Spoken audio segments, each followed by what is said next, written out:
Nashville, now she walks the beaches down in Florida sand. A mother and wife, a daughter, a sister, trying hard to do the best she can. She found her voice with a heavy heart, looking for purpose with trembling hands. Giving this all a new start, moving ahead, speaking for ones who came. She says, I am who I am, I'll stand my ground. Even when the nights get long and rough, you'll hear my sound. She'll be speaking for the ones unheard, 'cause she's got a caring heart that won't be turned. Her mama fought cancer while she was searching for stories that needed a gentle voice. We saw summer's name and felt the heart ache and tried to bring light where there was no choice. And when she heard us, Sebastian, her sadness rose. She prays for truth through the noise. She'll follow wherever the story goes, seeking their dignity, a child's joy.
Whoops.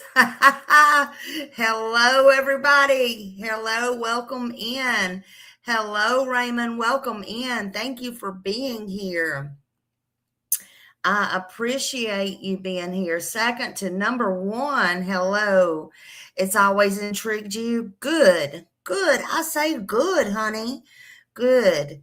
It is very intriguing. It really is. It's something else. Hello, Millie. Hello. Good to see you. Thank you for being here. I hope I'm not keeping y'all up too late. I'm having one of those days that I just don't feel like going to bed early. That's what I think. Hello. Welcome in, everybody. Hey, beautiful Susie. Hello. Good to see you. Look at that kitty cat. Look at the kitty cat. Hello, BJ. Hello. Welcome in. I am so happy y'all are here. Thank you for being here. I know I saw some of y'all earlier, and I'm glad you're back. I'm glad you're back again. Hello, Michelle. How are you, Michelle Davis? Good to see you. Welcome in, everyone. That's right. Welcome in. I hope everyone comes in tonight. I hope you like this story. Put a 1 in the chat. I mean, some of you may have heard about this story, and some of you may not have heard about this story. It was well behind my being. Well, here we go. Here we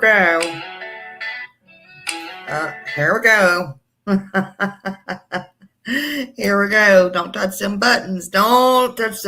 Michelle said she heard about it. Wasn't she pretty? She was pretty. I was looking at all the pictures today. I was looking at the pictures and different things. Susie said, I haven't. Oh, wow, Susie, you're in for a treat This is, well, you know, this was before some of us was even born. I know it was before I was born. You haven't, Raymond? Oh, you're in for a treat too. I think you'll like it. I hope y'all like it. You're going to get it smiley style tonight. Hello, hello, hello. Welcome in, angel from heaven. Hello, thank you for being here. I think you're going to like it. It's been told a lot of times, many times, and I want to start doing more like this. I want to continue doing what I do, but I want to do more like this. And this one, you know, it was from way back, but it's very interesting and it's very intriguing and it's still unsolved. And I don't know if we'll see it in our time ever truly solved or not. But welcome in, everybody. I hope you're doing fine tonight. Well, I hope you're well rested. I hope you're ready for a little bit of a long one. You know, if you can stay. If you rewatch. If you're in the bushes, I'm so glad you're here. I'm glad you're all here.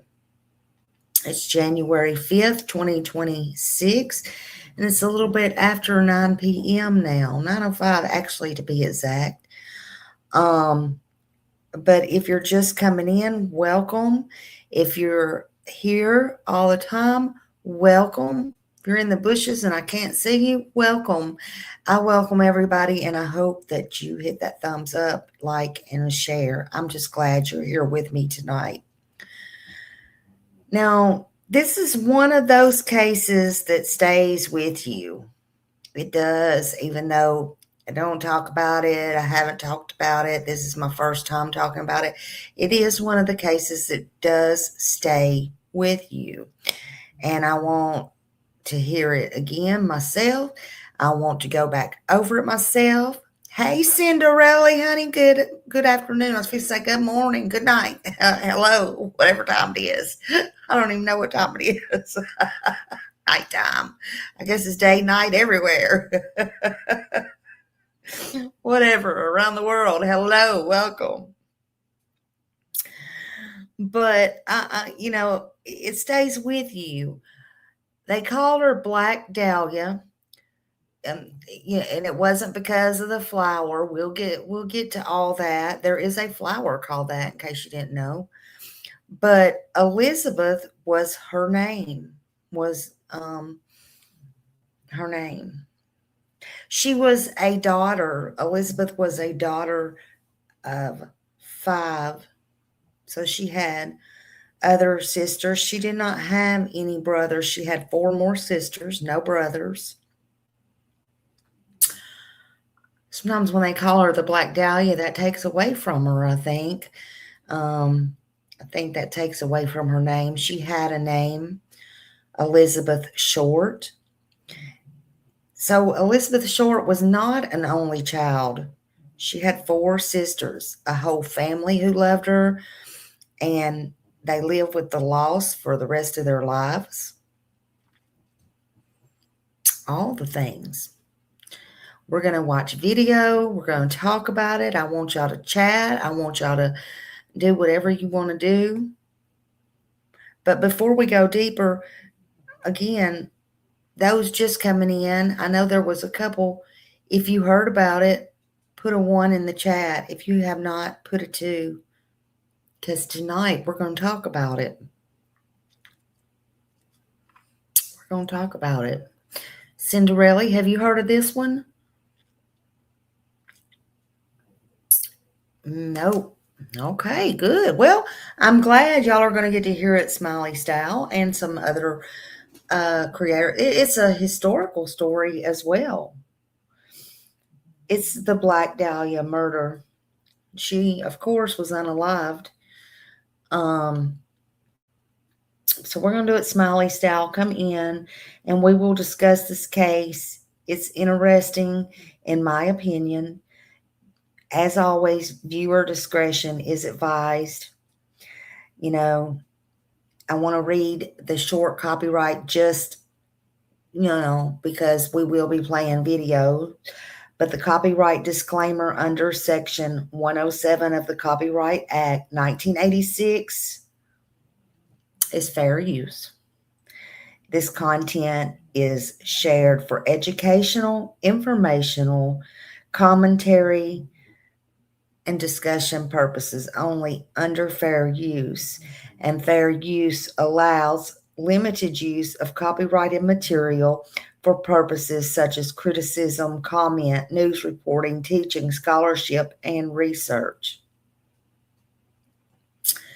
So all this media, any media that I pull used is going to be transformative. It's for public awareness, and no copyright intention is ever, no infringement is ever intended by me. It's not. I always like to say that specifically because I never want to do that. I never mean to do that. Thank you, Millie. Yep, it is going to be trigger warning for sure. Millie, have you heard of this one? I didn't see you a while ago if you did or not. I'm sure a lot of people's heard of it, but there's a lot of people that hadn't, and that's why I like to go over these things. But thank you for being here, even if you're on replay, even if you're in the bushes, anytime you're here or stop by. I'm so grateful and thankful for you. I'm thankful and grateful for my mods. My mods are in blue. If I don't see something, flag them down.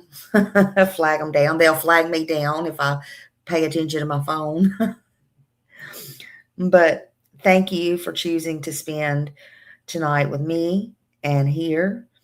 It truly means so much to me, more than you know. And this is a safe place, a place for truth, respect, and remembering the victims.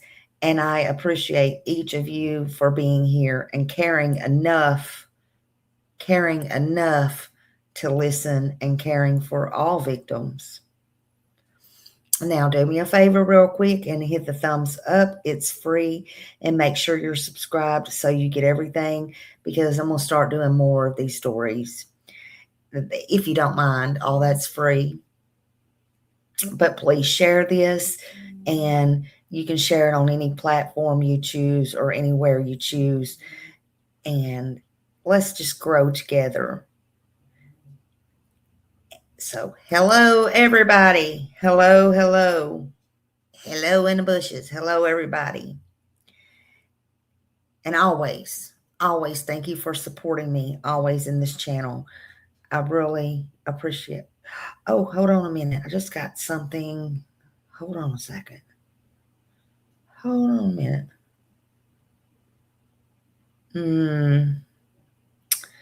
It's in the news. It just popped up on my phone. Hold on. I like to give y'all this information. Who was it? Let's see. Hold on a minute. But why is it not coming up? I don't know. I don't know who it is. I can't see it. I can't see it on here. But anyway, we'll get. I'll get to that. I'm sure at some point after the live, something came up. The Married with Children actress was killed. And I don't know if any of y'all heard that or saw it or not. Ugh, I always hate getting that. And the news broke it. I just can't see what they're writing because it shows me these stupid things when I go in it. But anyway, prayers to everyone, man. We want 2026 to be a great year for everybody. But anyway, thank you for being here. Before we go deeper, though, just know that all victims, I am for all victims, and I don't want to glorify anything. But they don't know who did this. They still don't know who did this. All media used, again, I done told y'all, is transformative. It's going to be a public awareness, and no copyright is infringed by me. Not ever. Not ever. I don't mean to do any of that. Don't want to do any of that. But I appreciate each of you. Today, I'm going to talk about a case, the Black Dahlia, and I hope you've heard of it. If you haven't, that's great too, because it was before my time. It was before my time. It was in the 40s, I think 42. But it's still so interesting, and it's Hollywood stuff for sure. For sure, honey. It's a heavy one. So Millie's right to put up the trigger warnings. I'm going to leave it up just a minute there. Because it is a heavy story. But I feel it's an important story. I always take something away, I do, from these stories. So just take care of your heart, take care of yourself, and thank you for trusting me to tell the story with respect. See, this is a case that people think they know, but most only know what's in the headlines. I don't even know any of that all about this case. But a lot of people think they know the truth. There's been books out there. There has been movies, all kinds of things. I will end up promoting one book probably tonight because that's the one I want to read. But before she was ever called the Black Dahlia, she had a name, and her name was Elizabeth Short. And I want to tell her story from the beginning, not just bullcrap, but fully and respectfully and truthfully as I can. Elizabeth Short was born July 29th, 1924 in Hyde Park, Massachusetts, and she was one of 5 daughters again. Now, her childhood, they say, was unstable.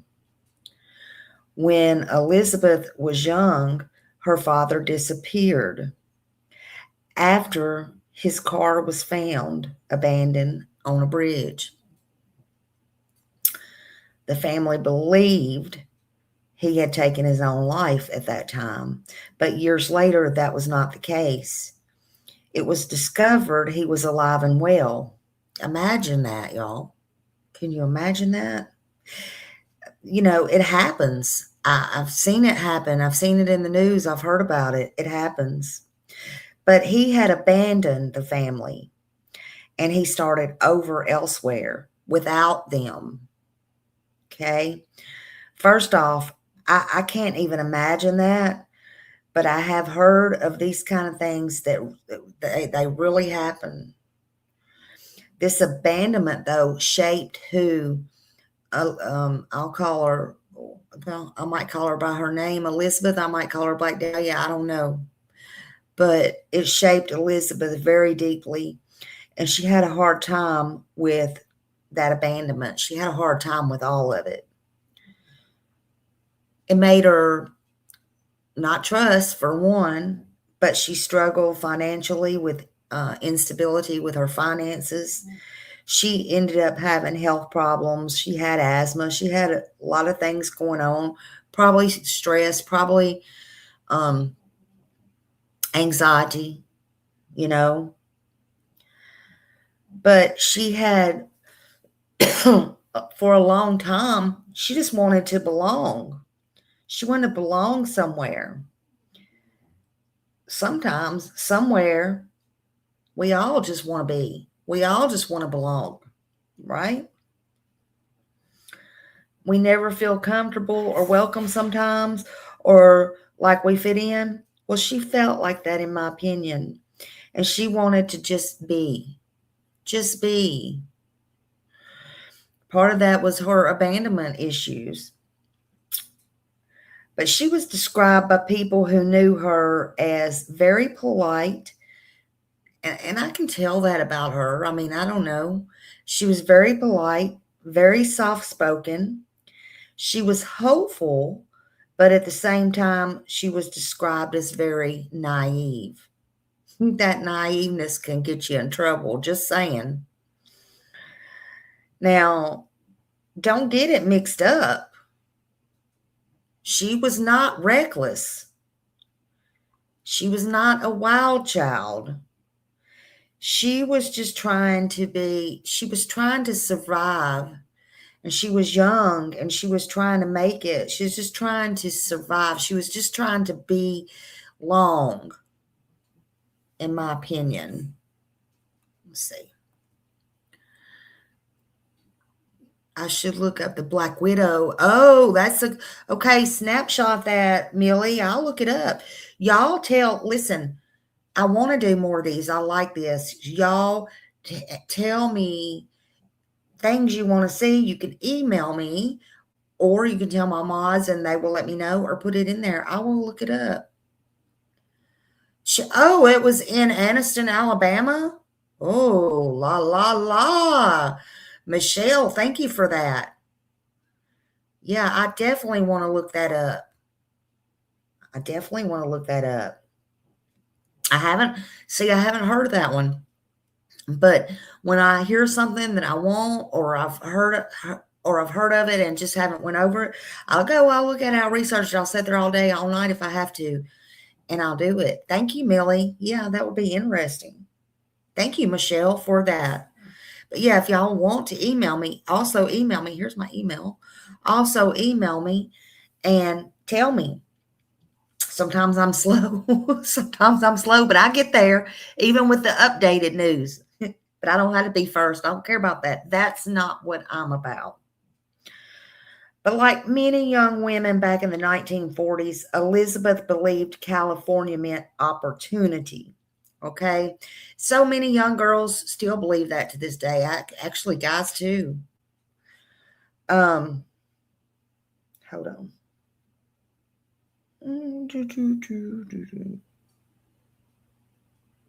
Oh, thank you.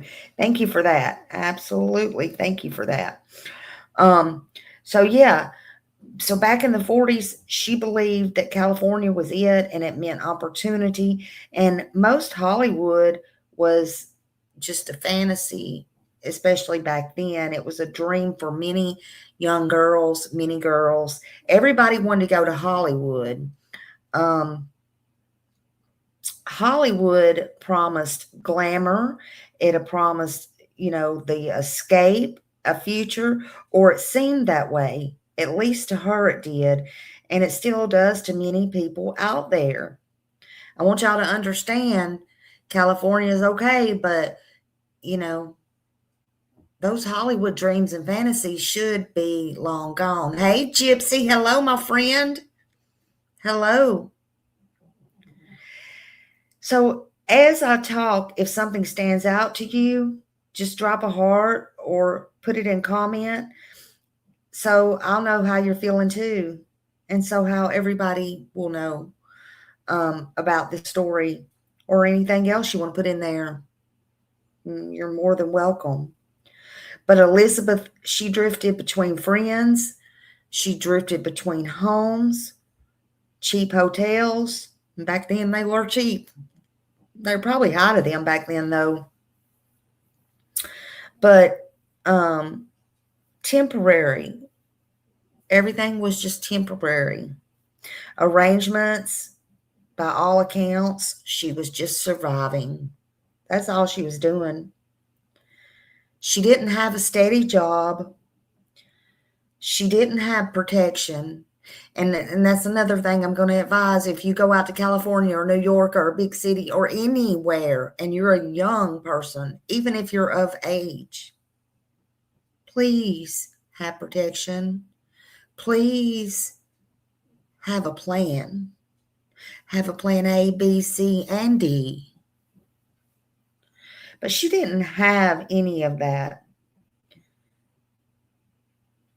Trust? I don't know. They said she was naive. So she probably trusted anybody and everybody, just saying. I don't know. But it's sad. I don't know. I feel everyone, especially young girls, like I said, need protection in Hollywood for sure. She relied on people, sometimes the wrong people. Sometimes we all do that. But she was often seen as dressed in black. Okay, so she was often seen dressed in black. A lot of people like black, by the way. But she was often seen dressed in black. That's kind of partly where she got her name. the Black Dahlia. And there's a movie called The Blue Dahlia too, and that's when they started calling her that as well from that. But she liked to wear a lot of black. She had dark hair and makeup, and she later became part of this media myth, if you will, out there. But it was simply her style. You know, people can have styles. You might not like them, but hey, if we like them, you need to love them, frankly. And if she liked black, then I like black. If she likes it, I love it.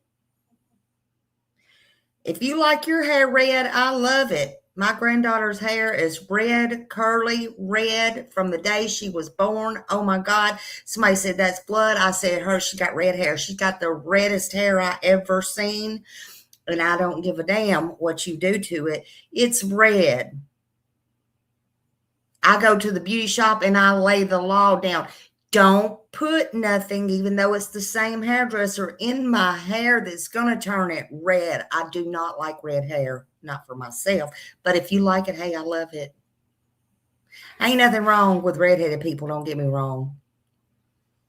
Don't get me wrong. Just saying. I don't care what you like. If you like it, I love it. Just be kind. So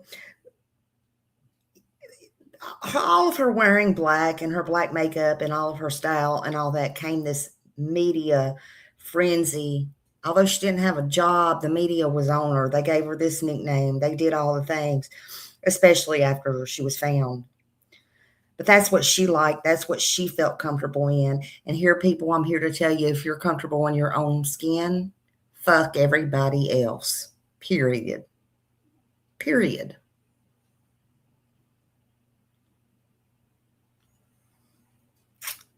The nickname Black Dahlia did not come from Elizabeth herself. It came from the press. These sensational headlines that they had, the Black Dahlia, a desire to sell.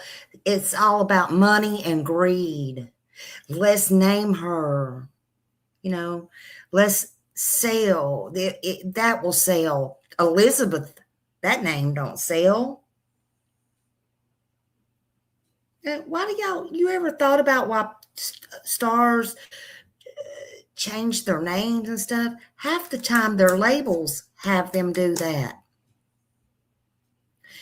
Susie Q from FXU don't have a good sell label, so let's just name her Harper. I don't know. Let's get this money flowing in, honey. And if I'm going to take a chance on you, then you be who I want you to be. See, you can't forget who you are. You can't forget where you came from, not ever. And greed will get you nowhere. But it came from the press. They wanted to sell newspapers. It came from that almighty greenback dollar, honey. Give me $1 and I will holla. That's what Smiley's going to start doing every time y'all give her $1. I'm just kidding.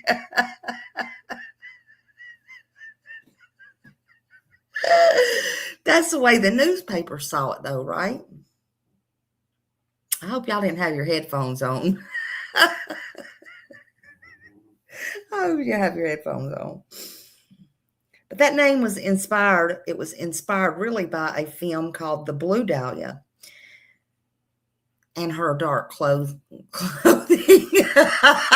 Millie. I love y'all. Listen, let me tell y'all something. You get what you get over here at Smiley's, honey. You get whatever you get, and whatever you get, you may never know. You may never, ever, ever know. You won't know till it hits you. And I can't script that. You get what you get here. It is what it is. Has anybody seen the film The Blue Dahlia? I'm just wondering if you have, put a 1 in there. Millie said she ain't lying, y'all. I try not to. I try not to. Nope, no one. Well, don't feel bad because I haven't either. But guess what? Now I'm going to. Now I'm going to watch it. I'm going to watch it now. So, but from the very beginning, the media, they turned her into this character instead of a person. She was a human being, y'all. She was a person. She was not a character, but she was a person. And on the morning of January 15th, 1947, okay, it wasn't 42. I correct myself. It was 47. A woman was walking with her child. God bless. Can you imagine? It's one thing for you to find somebody, but then you have your child with you. But she was walking with her child in this vacant lot in Los Angeles, and she noticed what she believed to be, this is what she thought.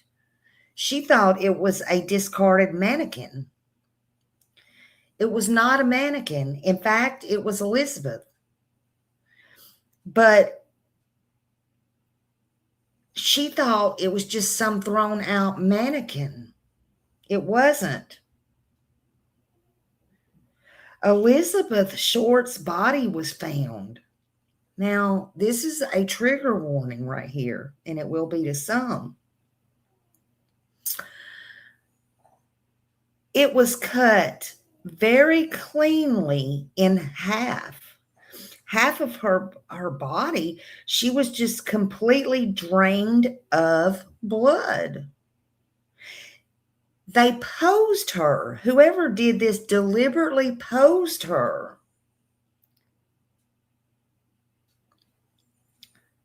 She was cleaned as well. They say I wasn't there in the 40s, but that's what they say from my research. She was cleaned as if she was washed, like she had been washed. There was no blood at the scene. None. Yeah, vampires. Something. So she was killed somewhere else and they brought her there. God, that's horrible. And then that lady and that little girl, or I don't know if it was a little girl or not. And I really don't know that. I shouldn't say that. Her child found Elizabeth's body, the Black Dahlia's body. That's a horrible thought, but it's true. Her injuries showed extreme violence, and time control. There was all that. Many experts believe that the killer had some kind of medical knowledge and some kind of surgical knowledge, like they were a surgeon or some kind of medical heavy background experience and training to go along with it. Maybe they did. Well, maybe we'll never know because that person has not been caught. But let me tell you something. We'll get into it. There was hundreds of suspects. Can you imagine that? But whoever did it, it was intentional, they said. And this was not impulse, not at all. Instead of protecting Elizabeth's dignity, though, the media went wild. You think now people's nuts? Back then, especially back then, you didn't do that, okay? But the media went wild and they invented stories. They invented stories. They painted her as an immortal. They exaggerated her lifestyle. They did whatever it did to bring that greenback dollar, honey, to sell them newspapers. What was they back then, a nickel? I don't know. I'm just asking. After all, it was Hollywood, you know, and that brought in the money, the greed, in my opinion anyway, the glamour, all the things. Some of the reporters even contacted her mother. Well, I guess that's nothing new. People are still doing that to this day. Hey, I'm guilty of some things as well. But her mother? So they contacted her mother. They lied. They said Elizabeth had won beauty contest and all this stuff. They come up with these elaborate stories to get near her.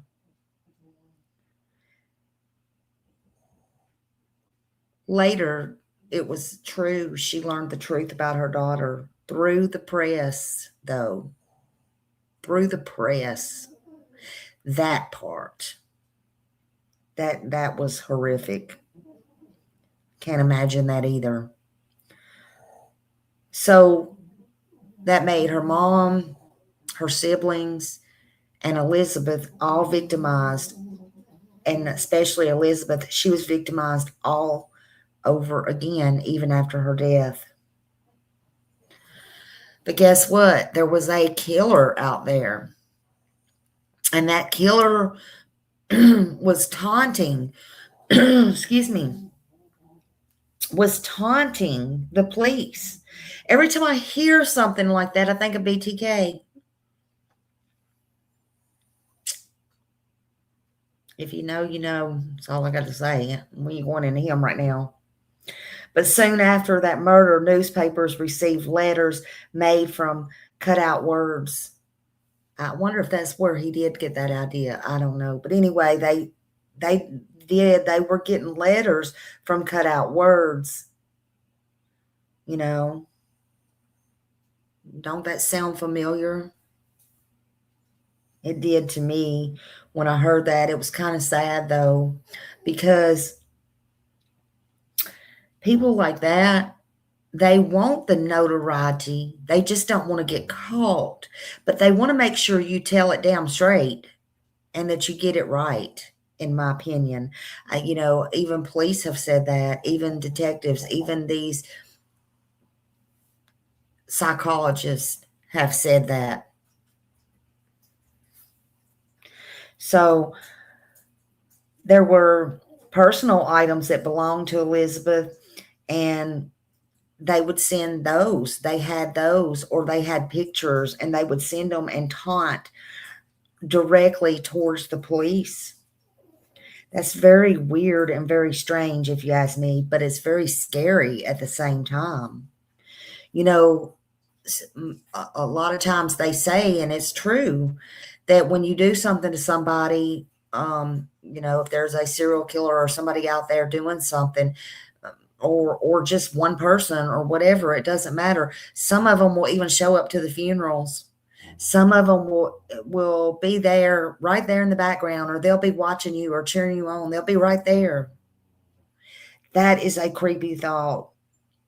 But I know by this killer, I'm assuming one, that did this and sent those cutouts and everything, they watched everything, in my opinion. They were watching. They were watching. But despite all of this, there was no arrest. None ever was made, not to this day. That's sad, but it's true. The investigation was chaotic. I bet that's an understatement. But I want to ask you something. There's no right or wrong answer here. If any of you did know about the case, what do you think they did wrong or they overlooked? The police.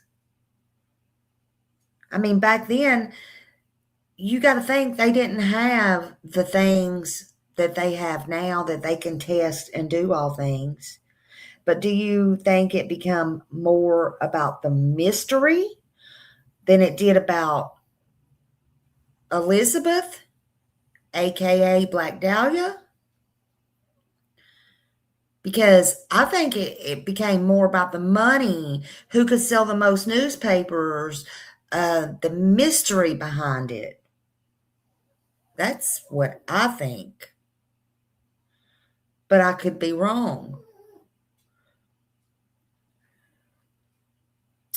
They had crime scene contamination, just FYI. They lost and they mishandled evidence. And they ignored, even though they had hundreds of suspects, they ignored suspects and they mishandled some of these confessions. Gypsy said, think they had too many hands. Absolutely. Stirring the pot. Absolutely. People all over the crime scene. Yes. Yes, honey. That is a good answer. And I think it was for the mystery 100%. I agree. You know, they said that over, and people do this too, and why, honey? Why? I don't know. Why, they're really psycho, if you ask me. But they had over 60 people that confessed to doing this.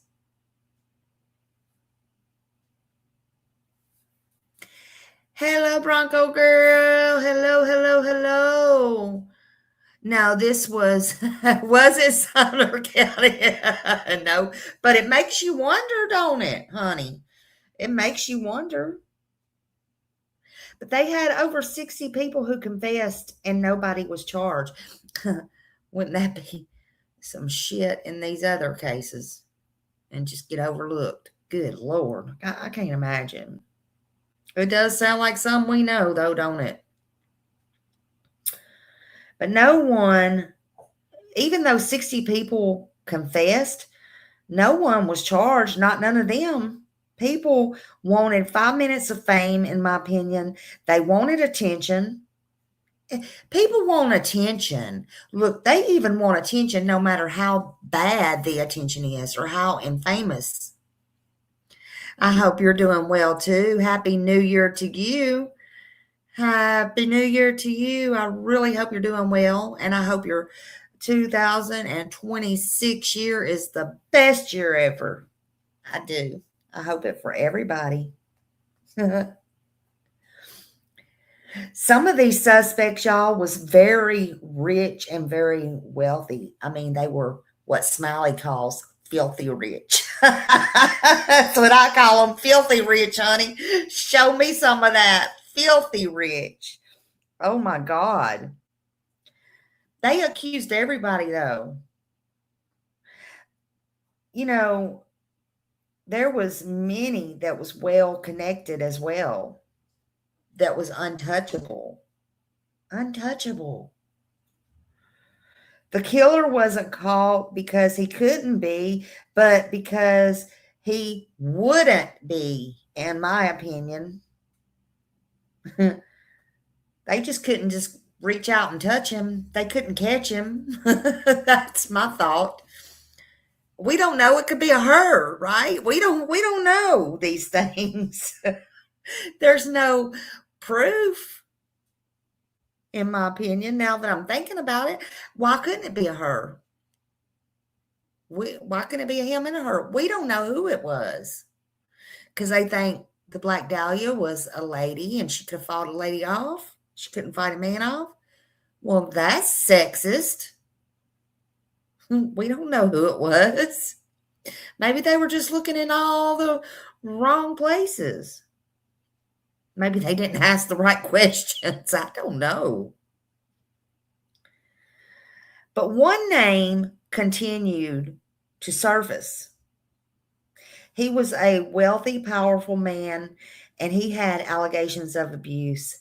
And police even wiretapped and, or at least they had wiretaps where he was tapped. I don't know if that was from the police or somebody agreed to go in there or it was illegal. I don't know at the time. But he was never charged. Not one soul was ever charged. Nothing was proven in court. You know, and that's important. But the questions still remain. What happened? Who did this? Again, Elizabeth Short was 22 years old. She had her whole life in front of her. She had dreams, obviously. She had hopes, obviously. But she never got any justice. She didn't get protection. She didn't get the chance to grow old. She was forever young. Look how beautiful she is. Was. This case remains officially unsolved to this day. But she's not forgotten. I don't know if this case will ever be solved, or if they really want to solve it, or they want it to be this infamous or famous story forever. I don't know if they're trying. I don't know.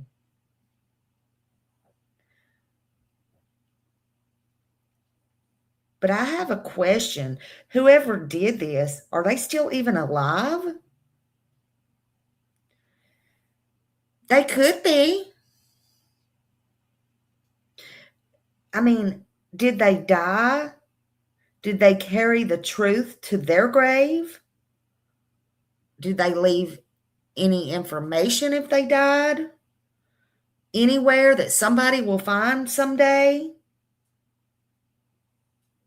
They could still be lurking around, just not got caught. Anything's possible. Gypsy said, hush your mouth, Raymond. What is Raymond being bad? Raymond being bad. Elizabeth Short, though, she was not famous. She was not famous because of what she did either. She didn't do anything. She became famous because of what was done to her. That's how she became famous. That should sit very heavy on all of us. She deserves safety. She deserved dignity. She still, in my opinion, deserves dignity. She didn't get none of those things. The truth does not expire, y'all. It don't expire. And silence protects nobody. How many times do I got to tell y'all that? Silence protects nobody. Elizabeth Short story, her story matters. Not as a legend, okay? It might matter as a legend. It might matter for historic reasons and all that. But it matters because she was a human being. A life that was taken and never answered for. No accountability. Smiley, I know this is a different case. I want to tell you that that series you did on Christina Pike was just, oh, thank you so much. Thank you. I want to go back to that. I've got to research it a little bit more, only because they kept knocking me off. YouTube did. And I don't understand a lot of that stuff. But I have not forgot about that case. There's still so much to tell on her. There's still so much to tell on her. But I want to be able to bring y'all these stories. I want to be able to talk about them. Thank you so much for saying that. Let me tell y'all, I ended up writing her a letter. Of course, I have not got a letter back. Y'all know only Smiley will do that. Not to be famous or infamous. But I did write her a letter. Maybe she didn't like what I said. Listen, honey. I got a way sometimes of talking to people or at people or something that I don't mean, and it's hard, I'm sure, in a letter to read. So, yeah, I did. I wanted to see what the outcome would be. Maybe the law did not, because they go through your mail. Maybe they didn't give her the letter. But if y'all know Christina Pike, tell her Smiley. Smiley wrote her a letter. Write her back. Smiley gonna be looking up one day and some of these criminals are gonna be at her home, honey. No, Don't even try. Don't try.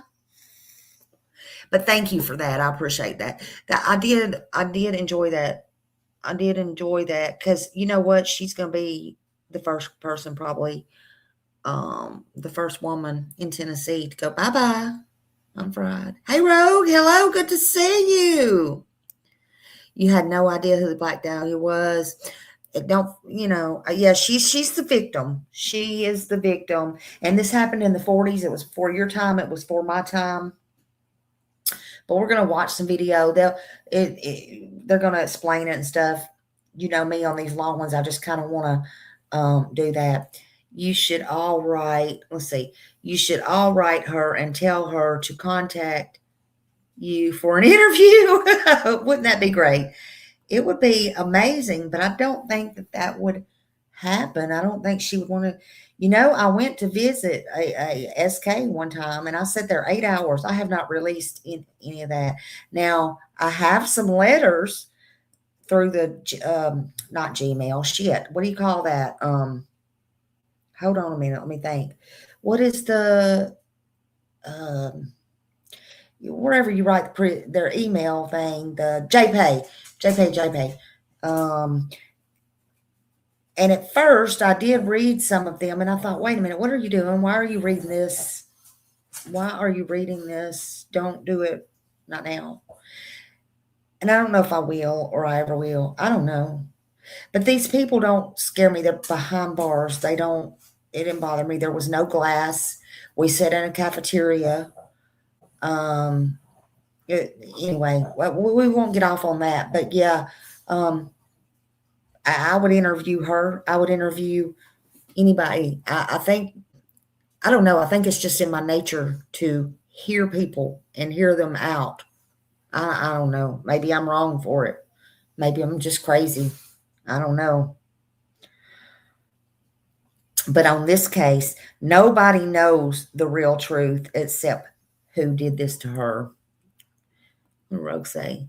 Smiley, the serial killer who had sent letters taunting the FBI and the local law enforcement agency at the time was the oh yeah, and by the way, they try. Oh yes, they think that some think he did it as well. You're right. Thank you, Rode. Yes. Yes, and SK, honey, I sure did. A lot of people that's in my chat now already know that. They already know that.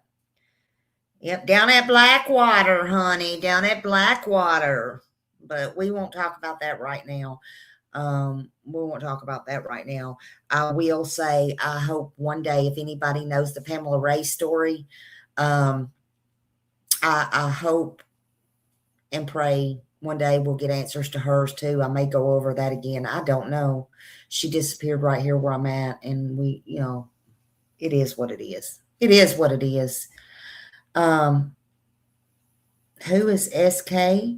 You're asking me. SK stands for serial killer. I don't know if somebody said SK. That's who that they're talking about. I don't know. Look.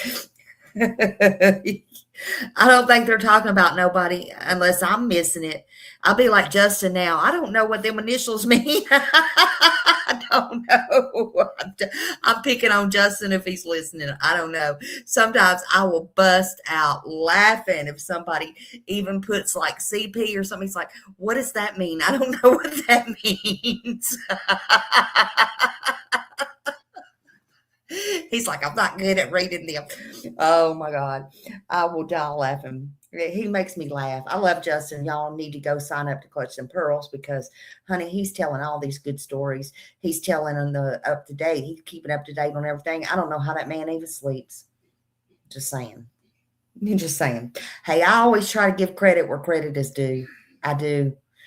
I really do. But anyway, I want to thank you all for being here again. I'm not leaving. I'm just telling you. I'm just thanking you for being here, okay? And I want to remind you that viewer discretion is advised.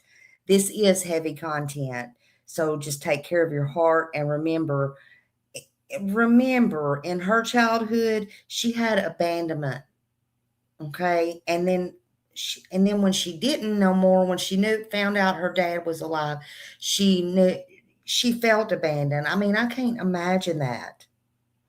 She felt that, and she carried it with her, and she never got over any of that. Hey, second to number one. But she never got over that. She had health struggles, like I said, and instability with her finances and stuff. That's not a good mix, especially in Hollywood. Let me tell you something. Have you ever struggled like that? Well, can you imagine struggling like that in Hollywood?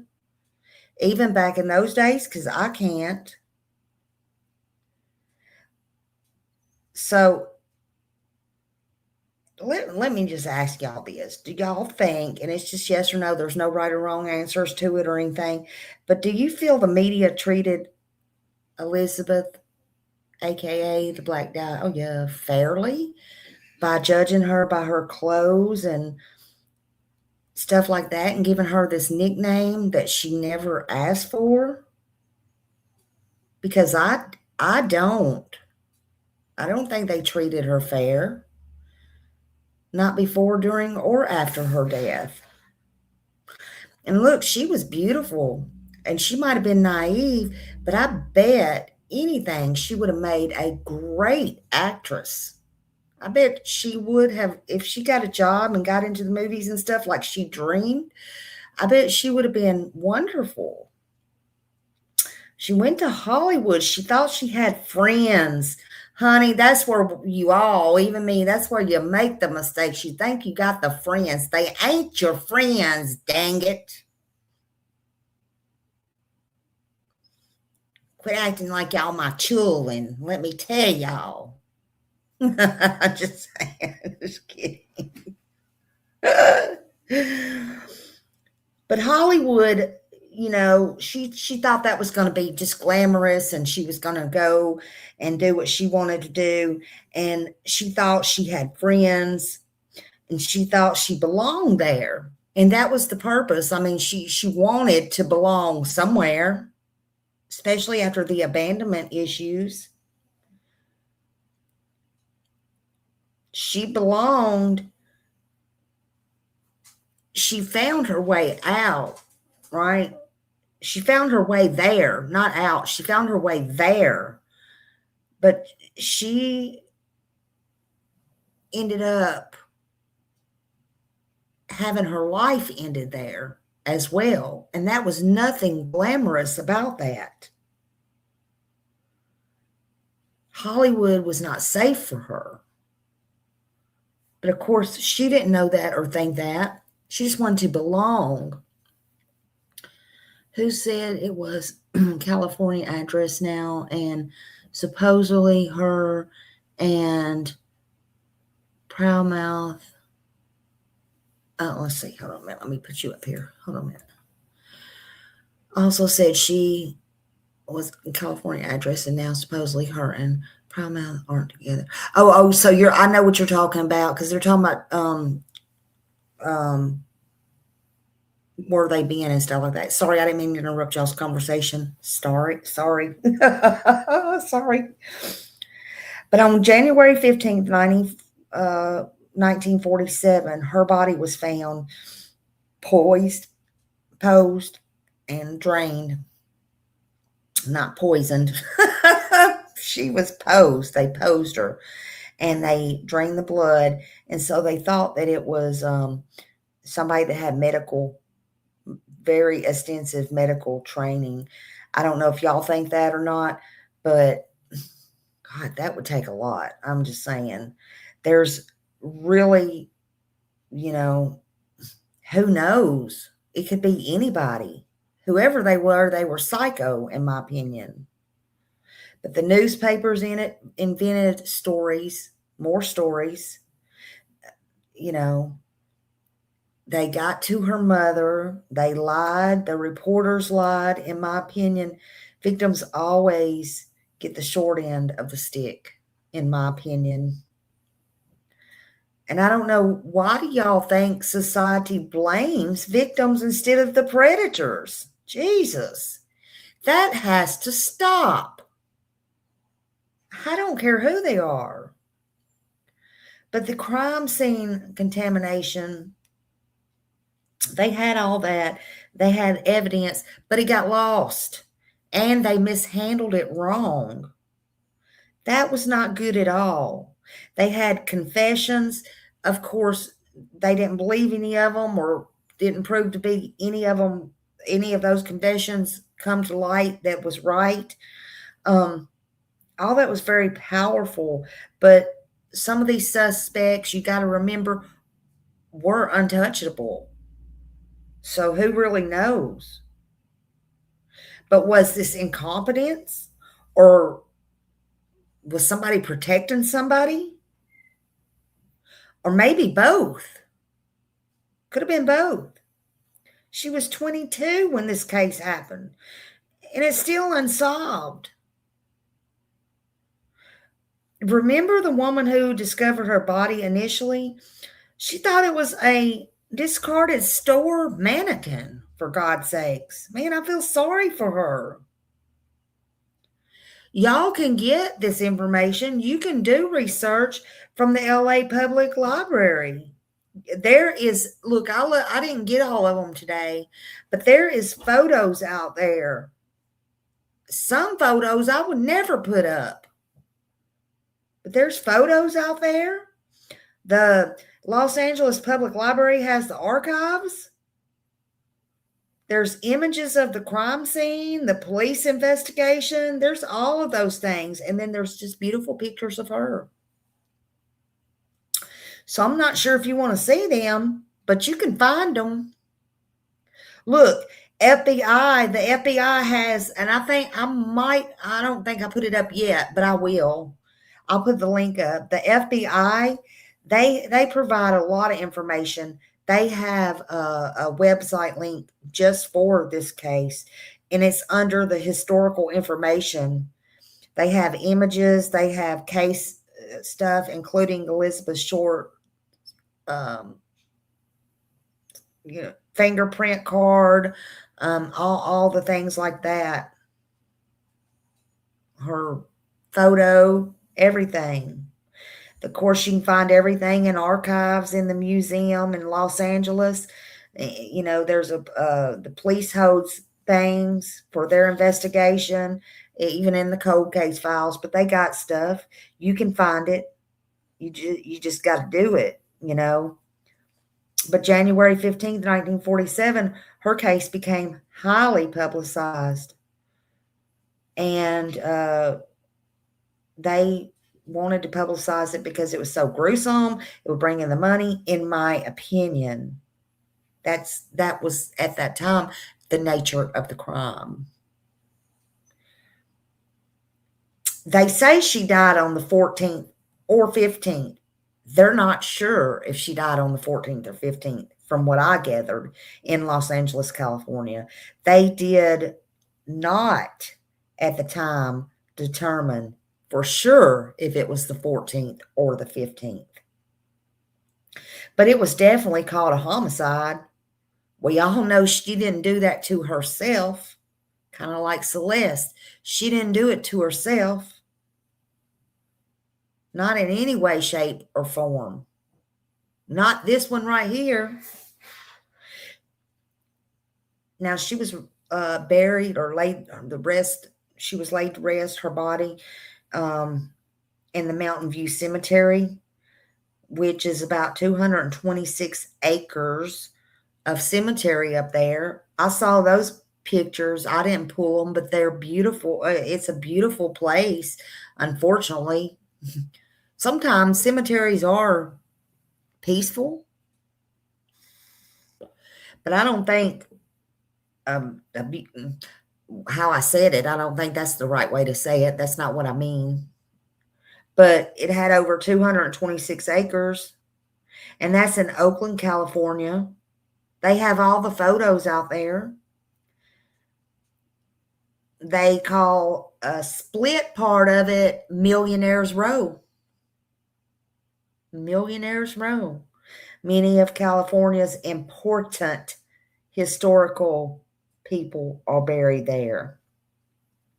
A lot of them are in crypts, especially along the ridge there, the section with the view across the bay, San Francisco Bay, the skyline, the part known as Millionaire Row. Hell, I wish somebody called me a millionaire one day, but I don't want to be dead. Just saying.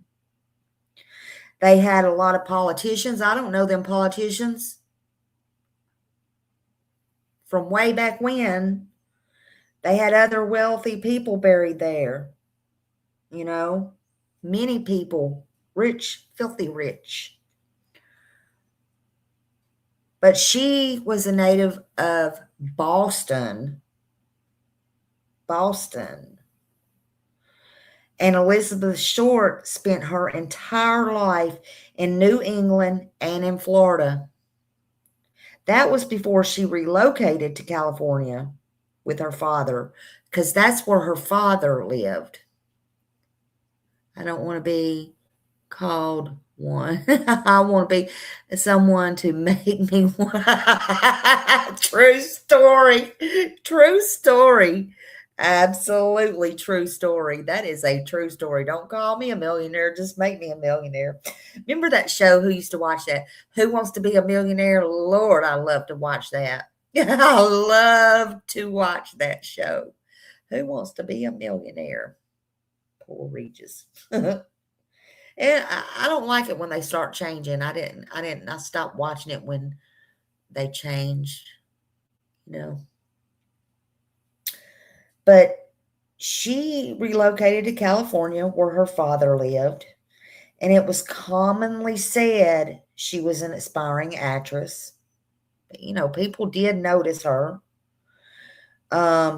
She probably would have been the best, in my opinion. LAPD began an extensive investigation, and they had over 151 suspects. But they didn't have no arrest. 150 suspects?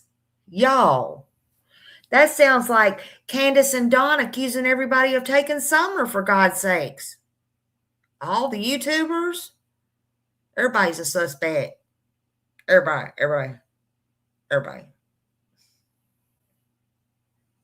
I mean, seriously. 150 suspects. And you couldn't find one person that you could literally get evidence on? Well, this person must have been good. Maybe they got hit by a truck or fell off that Millionaire's Mountain and nobody knew. I'm just saying. But there were so many conspiracy theories. You know, I don't usually do all that, but we gonna probably go into it tonight. There was some conspiracy theories. Some of them were inaccurate, obviously. Starting with the press coverage, as well as the nature of the crime, it focused very intensely on the public's attention on the case. They wanted the attention. But this story, it still demands attention, and it does get it, but not as much as it should. Look, her killer or killers should face justice, but it don't matter if they're alive or if they're not alive. In my opinion, they're going to get their justice. But I think she always is like everybody else that I talk about. She deserves her grace and her dignity and be able to fly high in the wings. This came under police scrutiny when they had over 150 people, suspects. Then you got 60 people confessing, and nothing was done. In October 1949, when his 15-year-old daughter or 14-year-old daughter, Tamar, I think that's how you say her name, this one guy, she accused him of murdering Black Dahlia.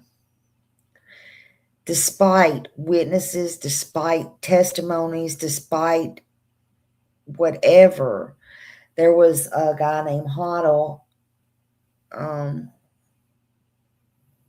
said that he was having sex with Tamar. Now, of that, he was acquitted in December of 1949, but that trial, it led the LAPD to look at him and kind of suspect him.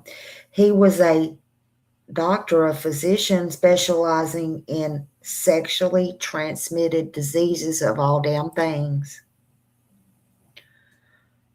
Among many of the suspects, though, in the Black Dahlia case, he was not charged.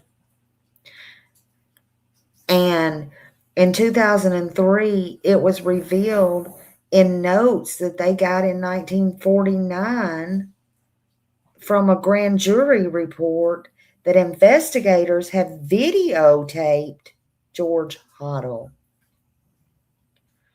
His home obtained recorded conversations with him, and there was some unidentified person there, some unidentified visitor saying suspicion. Well, that one word ain't gonna get you alone, but that's what they said. Whoever that was unidentified, but he supposedly he said suspicion, I did kill the Black Dahlia. Allegedly, that's on tape. But police couldn't prove that. They couldn't prove it to be true. People can say anything, but you can't get arrested for it. And if you do, they can't keep you. I'm just saying. But then they alleged, now this is trigger warning, they alleged that her father had been having sex with her, Elizabeth, and that Mr. Short was staying in some kind of makeshift bedroom right there in their garage. She suffered a miscarriage, they said. And allegedly, they said he murdered her. Now, he murdered her in the garage and dissected her in the sink there, and then, all this stuff. There was a 10-year-old daughter there, allegedly.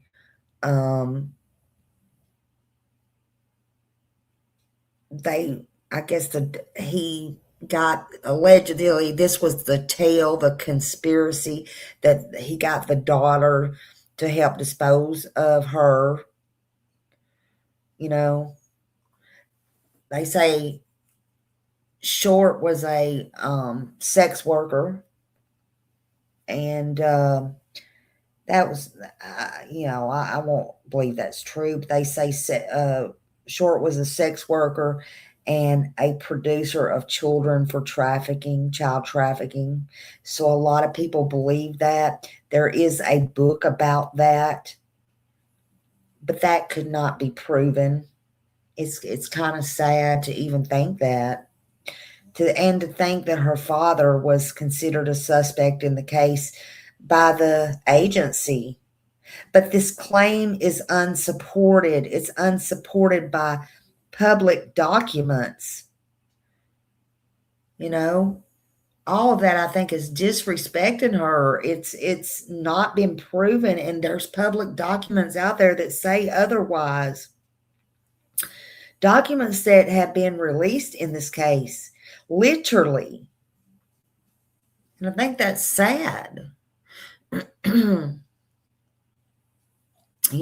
I think it's very sad. In 1991, let me just tell y'all, in 1991, Los Angeles Times wrote this note. And they put it out, I guess, and it said, the Los Angeles police detective, John P. St. John is his name, one of the investigators who had been assigned to the case, he's just one of many, said he was asked to talk to this Knowlton person, and he does not believe there is a connection between the Black Dahlia murder and her father. He said that, and I don't blame him. I mean, I don't know. I wasn't there. He was. But that's what he said. And so I don't believe that either. I can't believe that. Why? Her father he wanted to abandon them anyway. So I don't know. But we have a lot of people offering up their theories and stuff about the father and various relatives, back when the Black Dahlia was murdered. St. John the cop, better known as Jigsaw John. I swear to Jesus, that's what they called him, Jigsaw John. The things that, they're saying was not consistent with the facts at all in the case. I said, I believe the one writer of a book. Police took those claims seriously enough to dig up the grounds around the childhood house. They were looking for evidence, but they found nothing. No crime, nothing of no crime. Back in March of 2004, Janice Knowlton died of overdose prescription drugs in what they said was a suicide by Orange County coroner's office.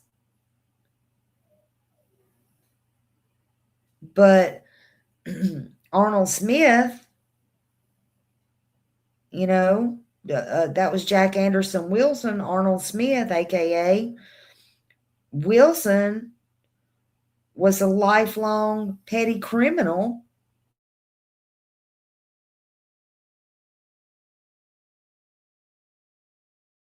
He was also author of a book, John Gilmore. While Gilmore was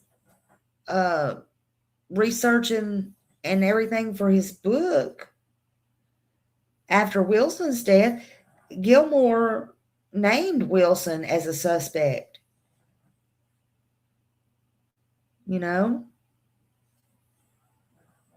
He said this alleged acquaintance, he was short too, but prior to Wilson's death,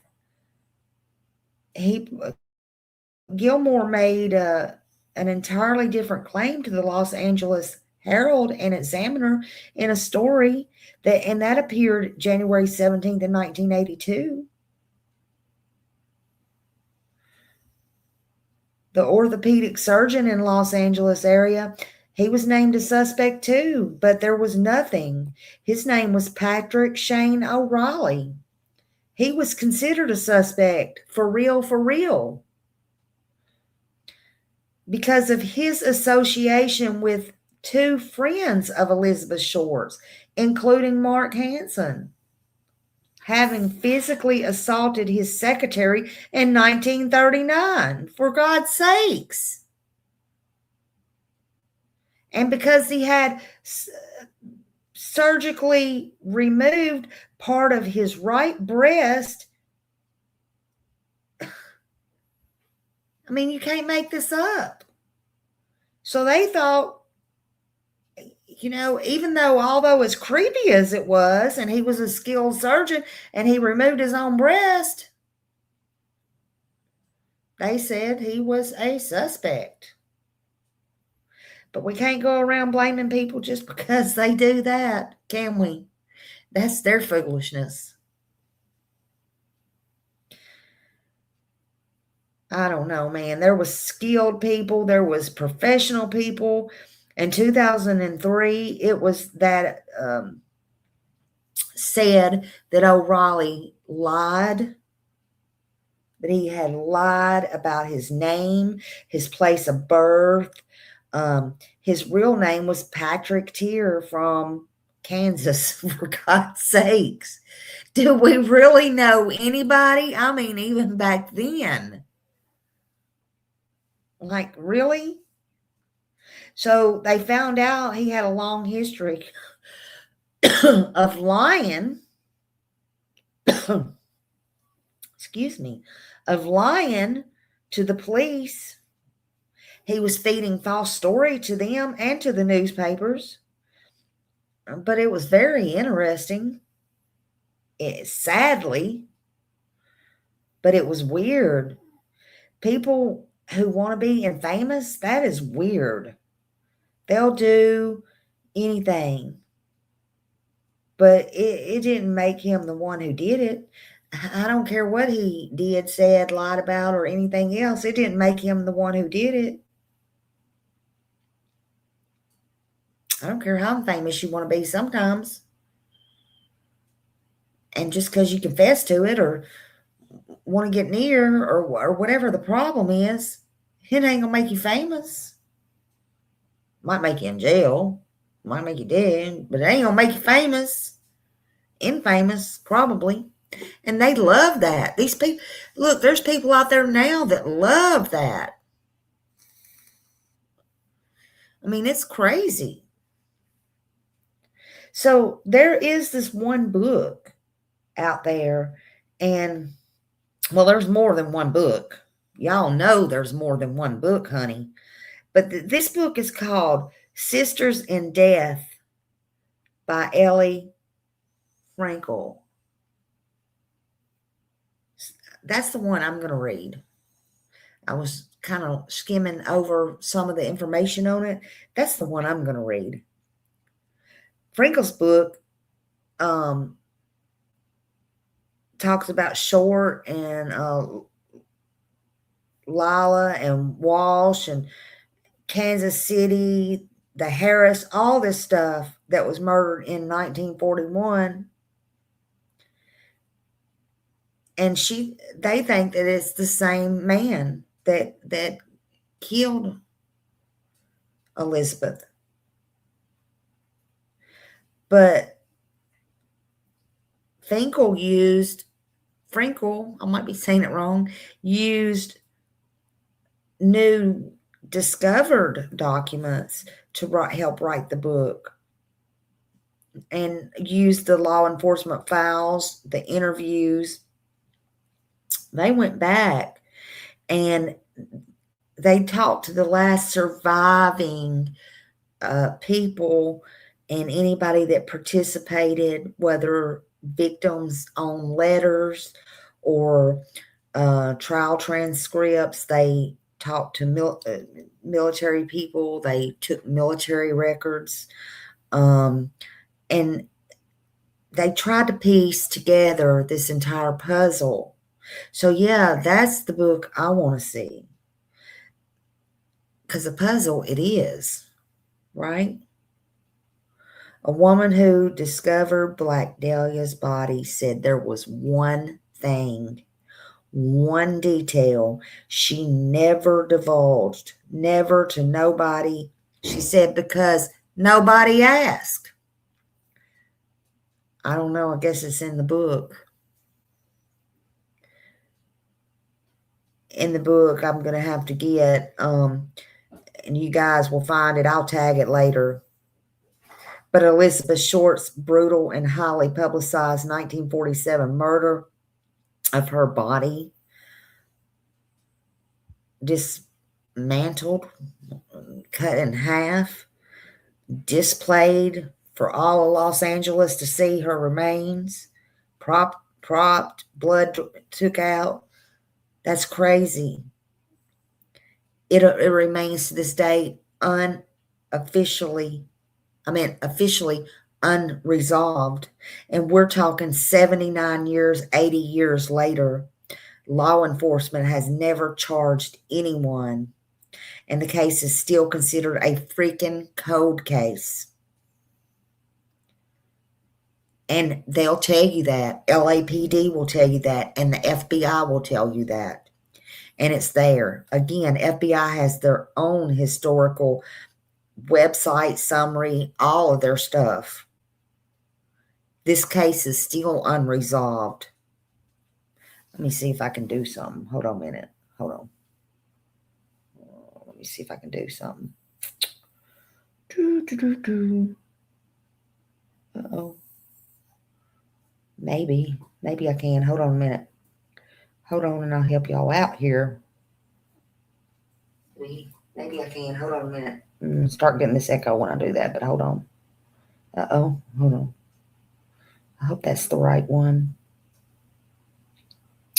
I'm going to drop it a couple of times.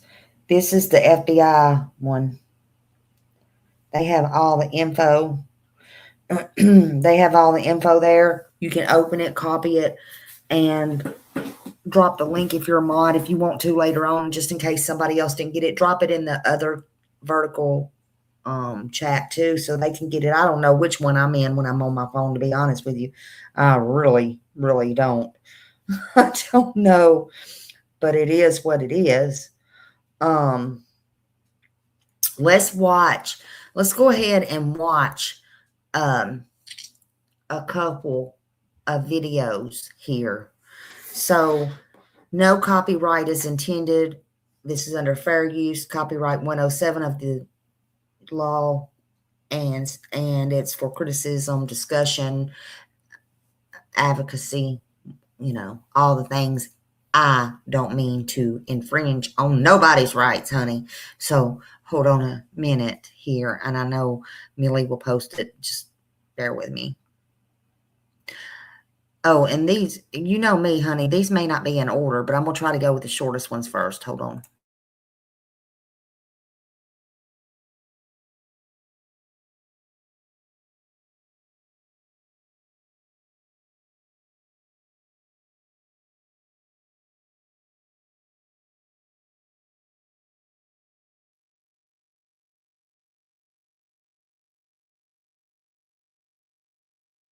Infamous unsolved murders in history.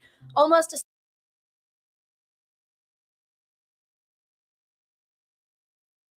century ago, Elizabeth Short's dead body was found chopped into two complete halves and totally drained of blood. Her killer had enacted their darkest, most depraved desires onto this woman, including cutting a permanent smile into her face, and then they left the evidence on the roadside for everyone to see. So today we're going to discuss the details of the murder, and then we're going to analyze all of the suspects and the theories that still stand to this day. And hopefully by the end of this video, you'll be able to make your own mind up on who you think killed the Black Dahlia. Quickly, before we get into the case, I just want to thank our sponsor for making this video possible, Casetify. It's the most wonderful time of the year. It is new iPhone season. I always get really excited every September to see the new iPhone and all the new features. And you know what else that means? New phone case season, which is arguably more exciting than the actual iPhone itself. If you're thinking about upgrading your phone soon like I am, then you also need to be thinking about how you're gonna protect your new baby. You can't spend all that much money on a phone and not protect it. You want to start looking for a super protective but also super cute case for your new phone, and you know what? Casetify has you covered. And I basically just want to show you a bunch of my favorite phone cases right now. I had to put some of this stuff up. Casetify phone cases, you guys know this, and I have been in a clear case era lately because I am such a phone. They have all sorts of cute straps, just like they have unsolved. But when they got there, of course, they were expecting to find this world of glitz and glamour and everyone's famous and everyone's beautiful and everything's happy. But it wasn't that fairy tale that they were expecting it to be. 1940s America was quite a sad place, honestly. I mean, it was post-war, post-Great Depression. It was very poor. Everyone was very depressed. And I guess that was kind of the vibe for a lot of the world at that point in time, post-war. But Hollywood had made itself seem so great from the outside. And I mean, it was. The film industry really, really was. But when people would get into Los Angeles expecting to see that, they were met with just depression. At this point in time, the whole world she's pretty much had this underlying feeling of sweet. darkness and sadness.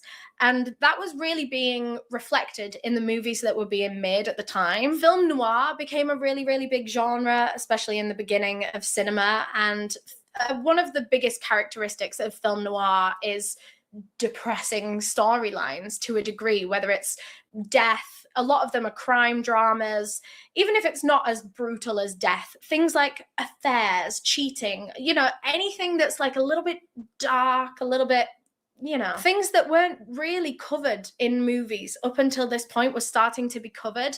And I find it really interesting how trends reflect kind of the general feeling of the world at the time. It's like during the pandemic, crime dramas and true crime became so big because everyone was just feeling kind of down, and you don't really want to watch something super happy when you're feeling quite down. You want something that's reflecting. And that was what was happening at the time. People were just lapping up film noir movies. So in 1947, the year that this case took place, we have a very complex vibe in Los Angeles. It's a mix of glamour and sophistication and beauty, and also desperation and danger. And the Black Dahlia case represents this whole feeling scarily well. She was a beautiful young woman that chased her dreams to Hollywood, hoping to make it as an actress, but instead was brutally murdered and mutilated for no apparent reason. On January 15th, 1947, a woman named Betty was out running some errands with her 3-year-old daughter.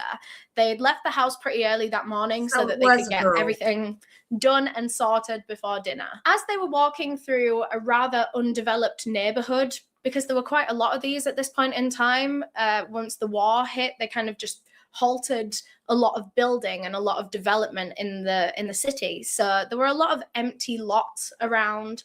And on this particular day, as they were running their errands, they walked past an empty lot.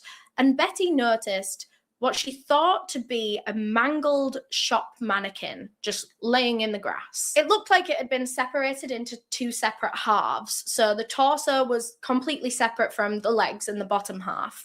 But as Betty was walking closer and closer towards this shop mannequin, she realized just how realistic it was. The features were too detailed. The skin was too skin-like. And that was when she realized that this wasn't a mannequin, it was a dead body. A dead body that was cut in 2, right down the middle. Betty was absolutely horrified making this realization. And the next thought that popped into her head was, I'm telling y'all now, I couldn't be out walking my child or grandchild or something and come up on that. I would totally freak out, and then you're going to freak your kid out. I don't know if she could have stayed calm or not. I'm just telling y'all, I don't know if she could have stayed calm or anything like that. But yeah, there's also pictures in there of the house, or there's houses now, but it was an open field, and it's just wild. Yeah.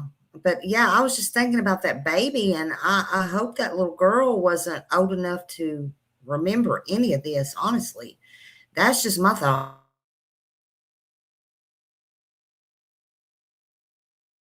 her daughter. She is with her 3-year-old daughter, and this is a potentially traumatizing sight that could stick with her daughter for life. She knew that she couldn't let her daughter see that, and she couldn't let anyone else see that. So she grabbed her daughter and rushed to one of the nearest houses to borrow their phone and call the police to report what she had just found. When they arrived, police were completely taken aback by how gruesome this scene was.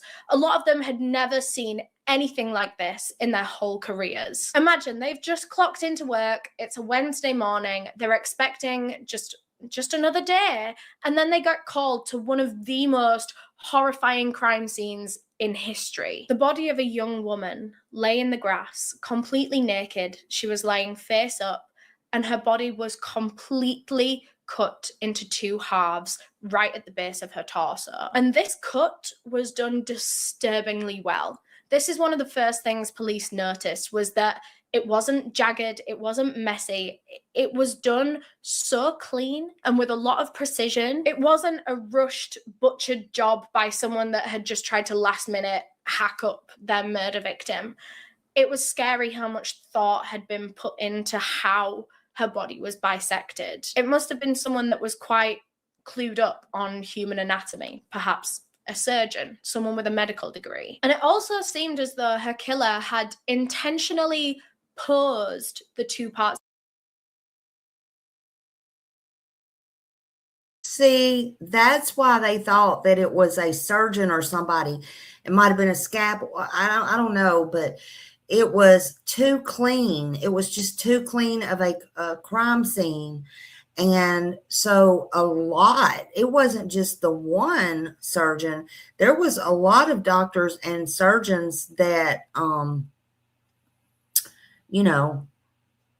they thought there was over 150 suspects. Now, if you're just coming in, over 60 people confessed to this, but none of it ever led to any arrest or anything pertaining to this right here. Hey, Cyber Warrior. Hello, good evening. Good to see you. Thank you for being here. Thank you. But yeah, that it led to them thinking it was surgeons and doctors, and everybody was blamed, but nobody was arrested or anything like that. None of them. It was really strange. I mean, think about that. That's a lot of people. A lot of people. It was a lot of confessions, and it was a lot of suspects. But yeah.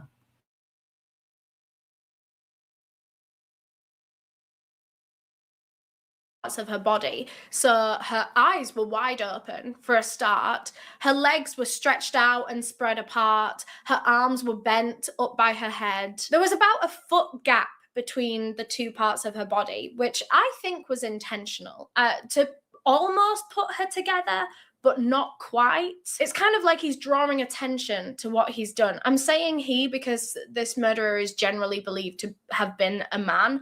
I could be wrong. I just think it was very intentional to almost put her together, to make her almost look like herself. It's very much drawing attention to the fact that she is sawn in half and she is not still a full intact body. But despite the complete bisection of her body, her internal organs seemed untouched. I mean, if anything, her intestines that were coming out of the bottom of her torso had been tucked underneath her body when she'd been positioned and posed, which again, I think is intentional. He's kind of clearing up how she's going to be found. Whoever had done this to her had also gone to great lengths to mutilate her, both before and after her death. Most notably, one thing that a lot of people talk about when they talk about the Black Dahlia are the lacerations to her face. There were two great big slashes, about 3 inches long, going from the corners of her mouth pretty much all the way up to her ears. Her killer had given her a permanent joke. See, I think like a smiley face or something is what they said. That's sad. So hello, Cyber. Happy New Year. That's right. Happy New Year. Happy New Year to you. Thank you so much for being here. Thank you all. Anybody that I missed coming in, I do apologize. I'm so sorry. Welcome in. Everybody is welcome here, and we love you all. Thank you for being here.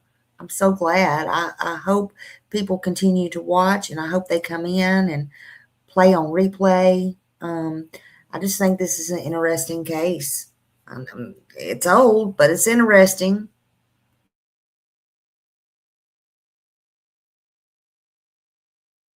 joker smile. This kind of wound goes by a lot of different names. I've heard it called a Glasgow smile, a Chelsea smile, a Cheshire grin, but no matter what you call it, this is one of the most disturbing ways to torture someone.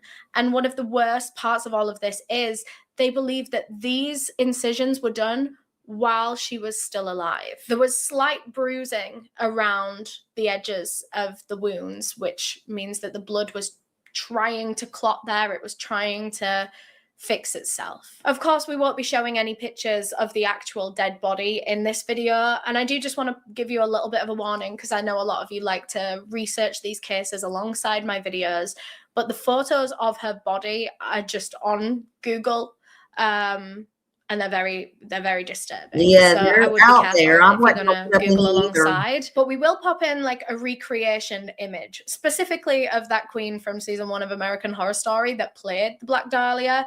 This is essentially what her wounds looked like. So it's believed that the Glasgow smile was done to her while she was still alive, although it's believed that a lot of the mutilation that I'm now going to describe for you was done post-murder. There were a lot of slash wounds all over her body in a kind of crosshatch pattern, so they'd gone one way and then gone the other. These were on her breasts, on her stomach, on her thighs, pretty much everywhere. And what's even more gory is that some of the chunks of skin between the crosses had been cut out. There were some sources that mentioned a potential rose tattoo that this victim might have had on her thigh that had been completely cut away. Now, I couldn't quite consolidate that. It was mentioned in a few sources, but not all. And this is a very old case, so sometimes rumors do get circulated. I even saw some sources say that the chunk of skin with the tattoo on was then shoved inside of her, which also leads me to think that maybe that is just a sensationalized part of this story, because I couldn't find any more on that. I'm inclined to believe that that wasn't true, but just in case you've heard of that part of the Black Dahlia case, I did want to mention it because, you know, some people do think that. But in spite of how butchered this poor woman's body was, there was not a single drop of blood at the whole crime scene. Not one. Her body seemed to have been intentionally drained of all of the blood left inside of her. And then after that, her body had been scrubbed, like washed down, so that there was no blood left on her, wet or dry. In fact, her body had been scrubbed that hard that they found some brush bristles still stuck inside parts of her wounds. And because of this, yeah, if you need to step away and take care of yourself, please do. There is trigger warnings here. But yeah, they believe her to have been washed. And now they say scrubbed so hard she had bristles of a brush still in her wounds. Good Lord, I couldn't imagine that. How horrible. And especially back then, absolutely sick, Road. Absolutely. And to be that woman and that kid that was walking down the street, oh my God, and that child was 3, they said. Boy, I hope she don't remember any of that, but I'm sure she's going to remember her mother being traumatized over something, you know. It's horrible. What in the world? What in the world? I love black and white pictures too. Yeah, they have a lot of the black and white pictures. Yeah. Absolutely. The mother of that little girl, man, I hope she handled that with care. I'm sure she did. She wasn't expecting to find this for sure. Lack of blood in the body, of course, all the colour was completely drained out of her. And that's one of the reasons why Betty thought that what she was seeing was a shop mannequin. I actually have a quote from her that says, "It was so white, it didn't look like anything more than perhaps an artificial model. It was so white and it was separated in the middle." Now, because this victim's body had been completely drained of blood, but there wasn't a single drop at the scene, that must mean that this wasn't the murder site. She had been killed somewhere else, and then Oh yeah, so I wanted to ask y'all, this will be a good point. I agree, Cyber Warrior. Listen, how many people in here think though they got away with it? At least here for now. You know, I don't know if anything's out there who's ever going to tell the truth or they're ever going to find anything. I really don't, sadly. But who thinks, I'm curious, put a 1 in here if you think this was the first time that they ever did anything. Was it the first time and they just got away with it? I'm just wondering. A butcher hunter? I don't know. Yeah, I don't think, I agree. Let's see.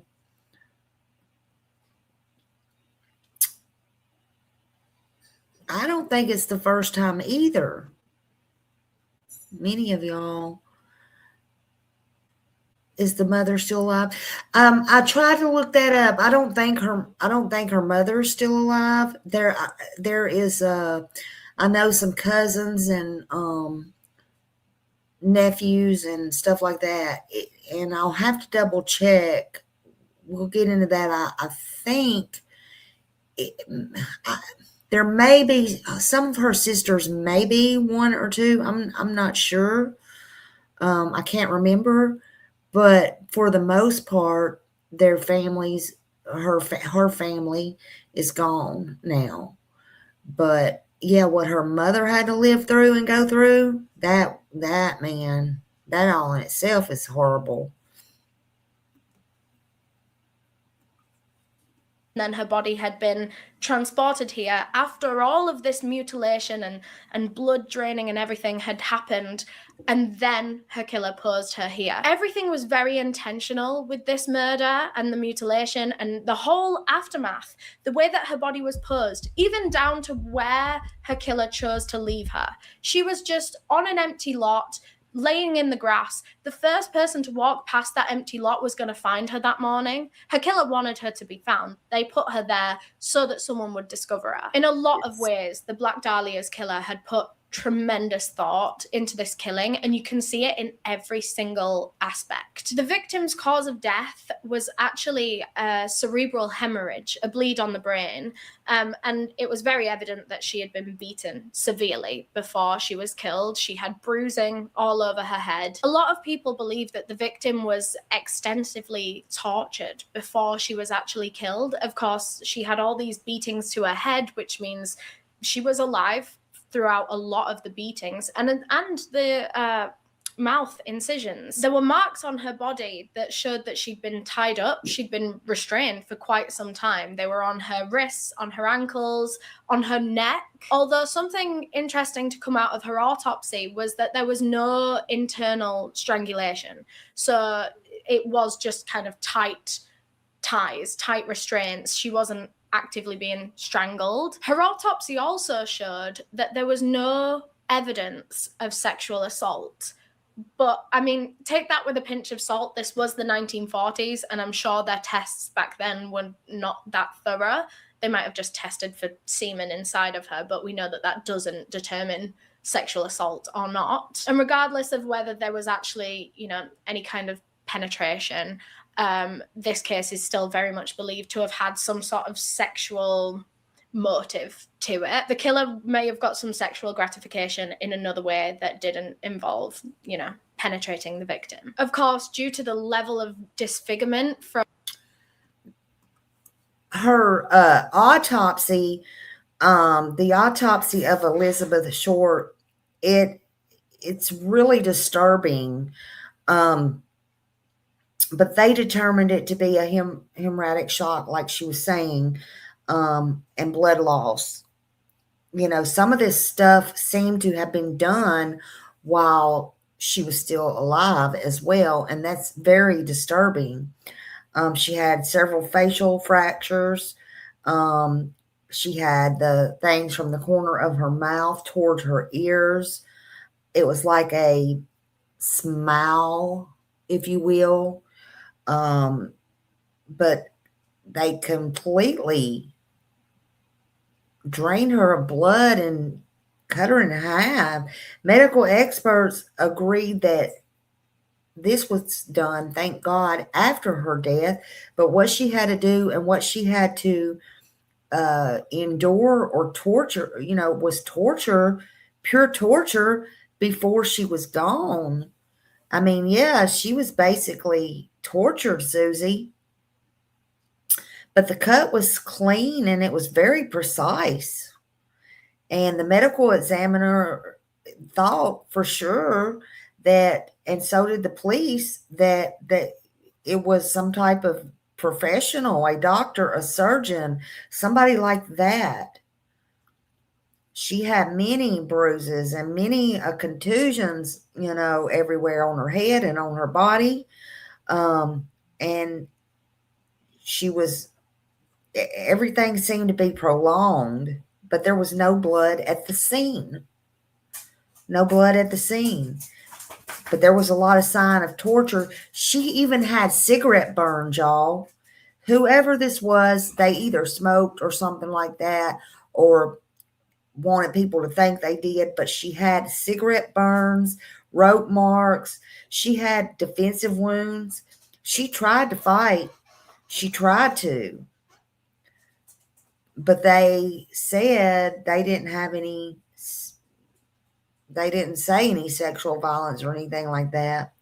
They don't know, again, if it was the 14th or the 15th that she died of January 1947. They couldn't be conclusive on that. But her body was discovered on January 15th, and it was discovered in the park there, right there in Los Angeles. So, I don't know. The autopsy doesn't always just read like a medical report. Autopsies are different. It reads like someone's trying to erase a human being, and it's really, it's not good, I mean, in my opinion, but that's just me.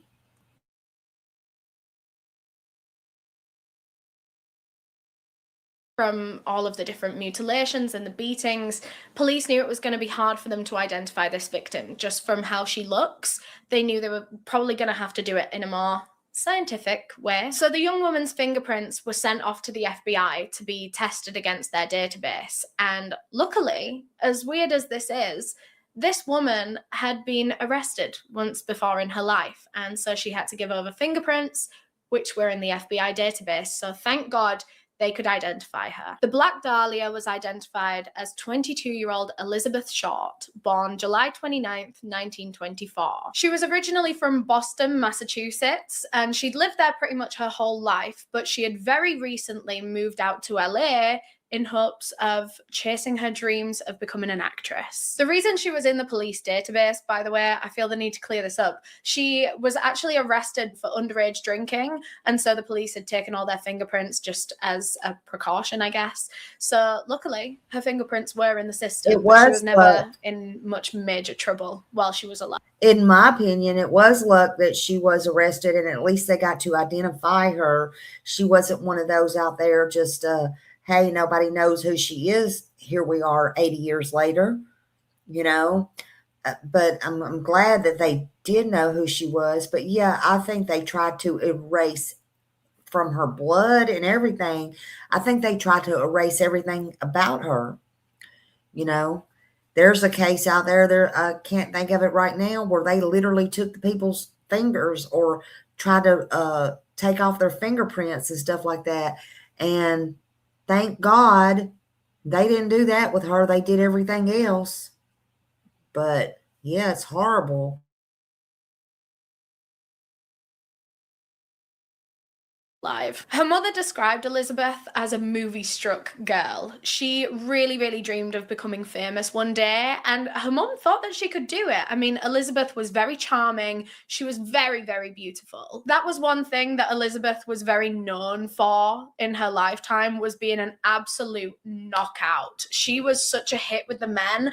A lot of men would just stand there and just watch her walk by in the street, which I know is a bit gross, but back then it was probably considered a bit less gross and a bit more flattering. Elizabeth had quite a rough childhood, of course, due to the war and the Great Depression and everything. Everyone kind of had a rough childhood around that time. Finances weren't great. And in fact, Elizabeth's family struggled so much financially. I believe her father was a stockbroker, and so when the... I will say her mother's name, though, for those that want to know, was Phoebe May Short. And she was no public figure or anything like that. She was not a celebrity. She was just someone who loved her daughter. That's all. She was a working class mother. She raised 5 daughters.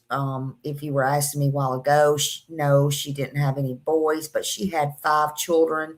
You got to remember, they were abandoned by their father early on, and everybody thought that the father was dead and committed suicide, which he did not. That come to find out later. And she went to live with her father. You know, she found him, you know, they found out he was alive. And, you know, Elizabeth's father had abandoned the entire family just years earlier. And that left Phoebe, the mom, to hold everything together, to hold everything down. No matter what, she held those 5 girls down. I mean, she was very limited. She didn't have a lot of money. So, yeah, she encouraged Elizabeth. Elizabeth wanted to go, and she felt strongly that her daughter could do that. She could do and be anything she wanted to be, right? We all wish that for our kids. And so that was the dream, though, that led her far from home over in California and to her horrible, tragic death. Anybody coming in, thank you for being here. Please hit that thumbs up, like, share, subscribe. We are talking about the Black Dahlia case. That's what we're talking about. Full credit on this video we're listening to goes to Outlaw with Eleanor. And we're watching that. Go sub up to her as well. I appreciate y'all all giving me some of your time tonight. Let's continue to watch.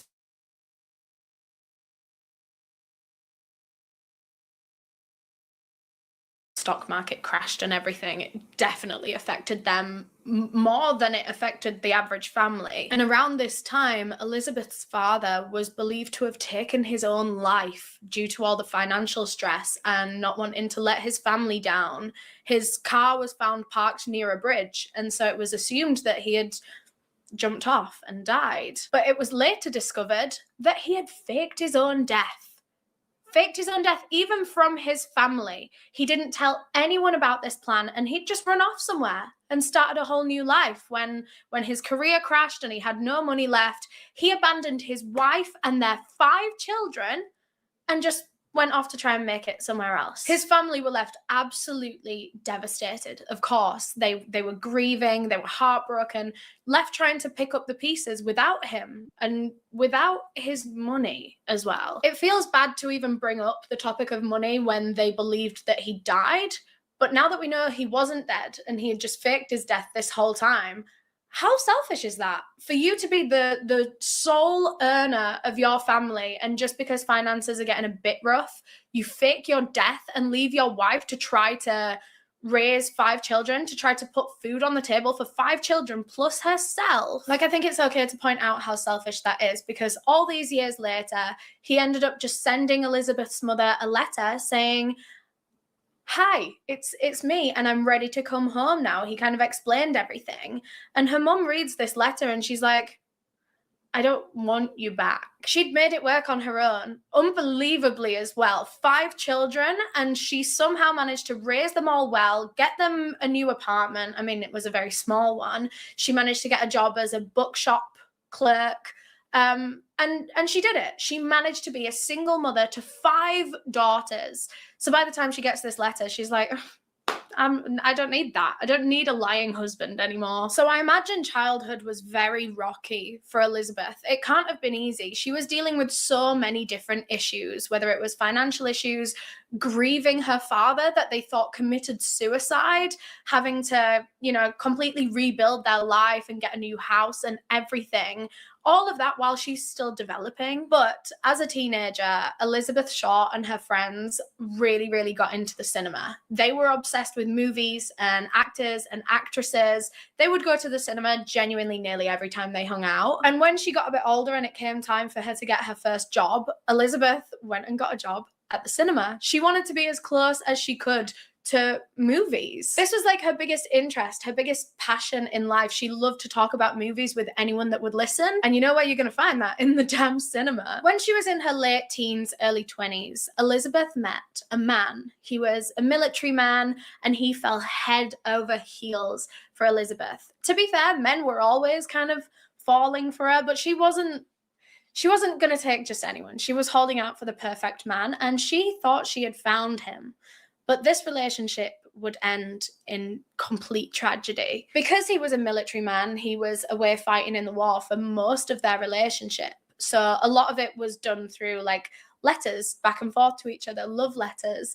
And in one of them, he even asked for her hand in marriage and promised that he would marry her as soon as he got back from war. But just 1 week before the war was declared over, her fiancé got into a devastating plane crash and everyone involved died. They were literally 1 week away from being able to start their life together, from being reunited, from getting married and, potentially having kids and living the rest of their lives together. But all of that was taken just 1 week before the war was over. Elizabeth was, of course, heartbroken, but her love of cinema helped to pull her through. Her friends would take her to watch movies and that was like her happy place. And naturally, because movies did bring her so much happiness, Elizabeth decided that she wanted that life for herself. She wanted to be in the movies, not just watching them. And so with that, she moved out to Los Angeles, hoping that she could make it as a leading lady in the pictures. Although that wasn't going as well as she had hoped. When she arrived in Los Angeles, she got herself a job as a waitress just to make ends meet, in between acting jobs or between auditions. But these acting jobs weren't coming in. It was a tricky time to be an actor. Well, is there ever an easy time to be an actor? I guess it's always been a very, very saturated and competitive market, but especially then because these were the first generations of kids that had grown up on movies. There was an overwhelming amount of kids that had grown up wanting to be an actor or an actress, and so they were all flocking to LA, to Hollywood, all at the same time as Elizabeth, and they were all going for the same parts. She was competing against thousands of other young, beautiful, talented, charming women that wanted the exact same roles as her. It was very, very hard. At the time of her death, Elizabeth was renting a bedroom in an apartment that was just behind one of her favorite nightclubs on Hollywood Boulevard, and she was just making ends meet as a waitress. It was hard to find any acting credits to Elizabeth's name. In fact, a lot of people believe there aren't any. She never actually managed to successfully get a role in a movie before she passed. I never could find any. I looked and I searched, and I don't think she's ever been in any movies. In my opinion, from what I did and tried to research, but it wasn't for the lack of trying. At that time, of course, they had everybody and their brother who wanted to be a star. So no, I didn't find anything, but it doesn't mean she wasn't ever in anything. Her mother, though, I want to go back to her mother, Phoebe, just a minute. She didn't learn the truth about her death. She learned through a lie, through the media, through the newspapers, before the police even told her. And the reporters falsely told her Elizabeth had won a beauty contest. They used that lie to get personal information, personal photos, and personal details. It was only after that that her mother was informed by the police that her daughter had been brutally murdered. Now, think about that for a minute. You know, Phoebe didn't deserve all that, and she didn't just lose her child. She was tracked down, she was exploited, she was lied to, and she was publicly humiliated. In the time she should have been grieving. So you think people's relentless now? Well, obviously they did everything they could to get to her mother. That was horrible. After her death, her mother withdrew from the public life. She barely even spoke to any press ever again. She had decades and decades of pain, and she speculated. There was people that speculated for her, to her. There was rumors. Her daughter got her character attacked. She watched Elizabeth, during all this stuff with this nickname, the Black Dahlia, instead of being remembered as a human being. Her mother had to live with no arrest. All these people, over 60 people, saying they did it. Can you imagine each and every time that somebody said that? Her mother hoping for a breakthrough. They had over 150 suspects. Nothing. Her mother, Phoebe, lived through all that. No answers, no justice, no nothing. So yeah, her mother is not alive, from my understanding. She didn't get to know who killed her daughter. She didn't get to know any of that. And I want to talk about this case because I think it's important. I think it's important for people to see and hear again. But not just about the headlines or any of that, but because her name is and was Elizabeth Short. Not a nickname. Not what people perceived her to be because she wore black and she loved how she felt. But Phoebe woke up one day to all this madness that was a lie, that was the truth within a lie. She didn't get that. Ma'am, I'm sorry to inform you, she didn't get any of that. She got a phone call from the media. She got lied to. Imagine being a mother holding on to hope only to have it ripped away by somebody like that. She had to grieve in public. Strangers watched her. They pointed to her. They looked at her. She never got justice for her baby. That was her baby. Now, I'm talking about Elizabeth tonight, the Black Dahlia. We talk about her, but we should. I don't think we talk enough about some of these cases. But the mothers are left behind with no answers. They're forced, and fathers too are forced to keep breathing, keep waking up, keep going to sleep. But they can't run. They can't hide. They can't take a break. Phoebe didn't just lose a daughter. She lost her mind. She lost her peace, her sanity, her safety. She had no trust in this world. But she still stayed quiet. She didn't chase fame. She didn't profit from the pain. Hell, if anybody needed money, it was her. None of that. Absolutely none of that. You want to know how Elizabeth's father learned she was dead? Cleo Short. Well, Cleo Short, and he was a senior. He had been estranged from the family, as you heard, not just through me, through her, and you're probably going to hear it again. He left Massachusetts during the Great Depression and was long to believe, everybody believed he was dead. They thought when they found his car near a bridge, they thought he died, but he didn't. He probably would have been better off if he did. I'm sorry. But he didn't. He abandoned his family. Then he wanted to reestablish limited contact. He did not learn of Elizabeth's death through police at first. He learned about it also through a newspaper. Through the newspaper. Just like the rest of the country.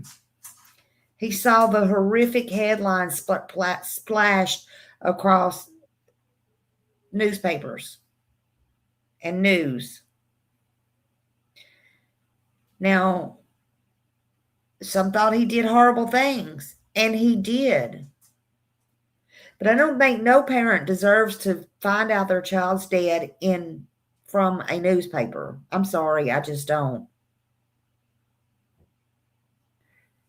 There's no record anywhere that I can find that law enforcement notified him before the media did. It all boils down to the media. They said he was devastated. They said he was overcome with guilt. Guilt, I guess, from abandoning them. Lord knows back then you sure don't want to think nobody hurt their own kids. Just saying. But he was haunted, they said, by the idea that he failed to protect his daughter. Well, he's right about that. He should have tried to be there more for all of his daughters. A lot of them close to him described him as a man who carried deep regret, and that was in all through his life, the rest of his life. But this part of the story, it never gets straight. But it don't sit right with me. The father, yes, he was flawed. He was absent. He was human. But he found out about his daughter through the newspaper. No knock on the door, no warning, no preparation. Just the ink that runs off that press on the newspaper. A lot of people judge him. They judge him harshly. Some criticize him. Maybe he's earned it, maybe he didn't. And some blame him. Some, even to this day, still think he was involved. But there's no proof of that. But he lost his child too. And to hear or heard or read or hear him tell it, he thought he lost his dignity. Well, really, it wasn't about the parents, but it was. They lost their child. And the mother, oh my God, I can't imagine, was lied to by the newspapers to people to get close. That was insane. To get pictures, insane, in my opinion. I hope that never happens to nobody, ever. I hope it never does.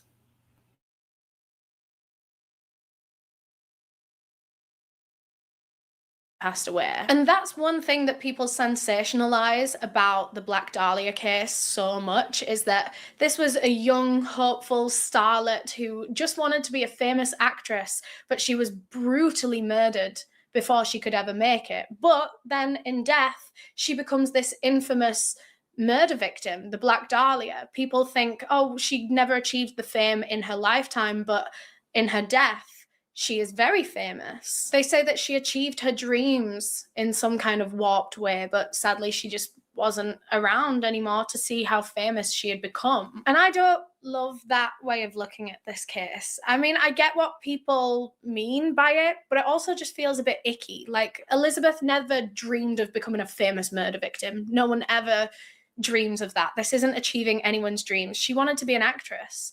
She wanted to be watched on the movie screen, not talked about in the papers and in documentaries. But regardless, the media really did make Elizabeth Short famous in death.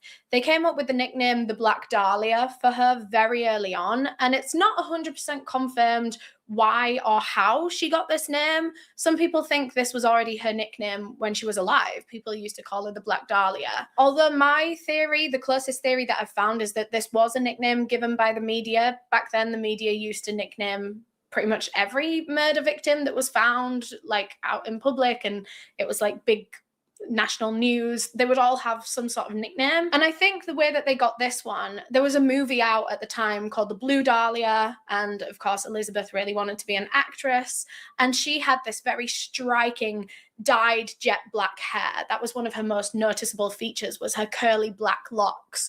And so I think they just kind of took the name of this movie, The Blue Dahlia. She wanted to be in movies. She had this very characteristic black hair, the Black Dahlia. Her case was all that anyone could talk about for weeks and weeks and weeks, and everyone was speculating about, like, the details of her life and of her death, and rumors started to just take over and get spread like wildfire. And so for that reason, there are actually a lot of misconceptions when it comes to the Black Dahlia case. For example, the whole actress thing, she's always referred to as an actress or a starlet and things like that, which I also kind of want to be able to call her, because we know that that was her dream. She was an aspiring actress, an aspiring starlet, but she never actually got those acting jobs. I guess that's more of a harmless rumor, but the rumors do get a lot more disrespectful.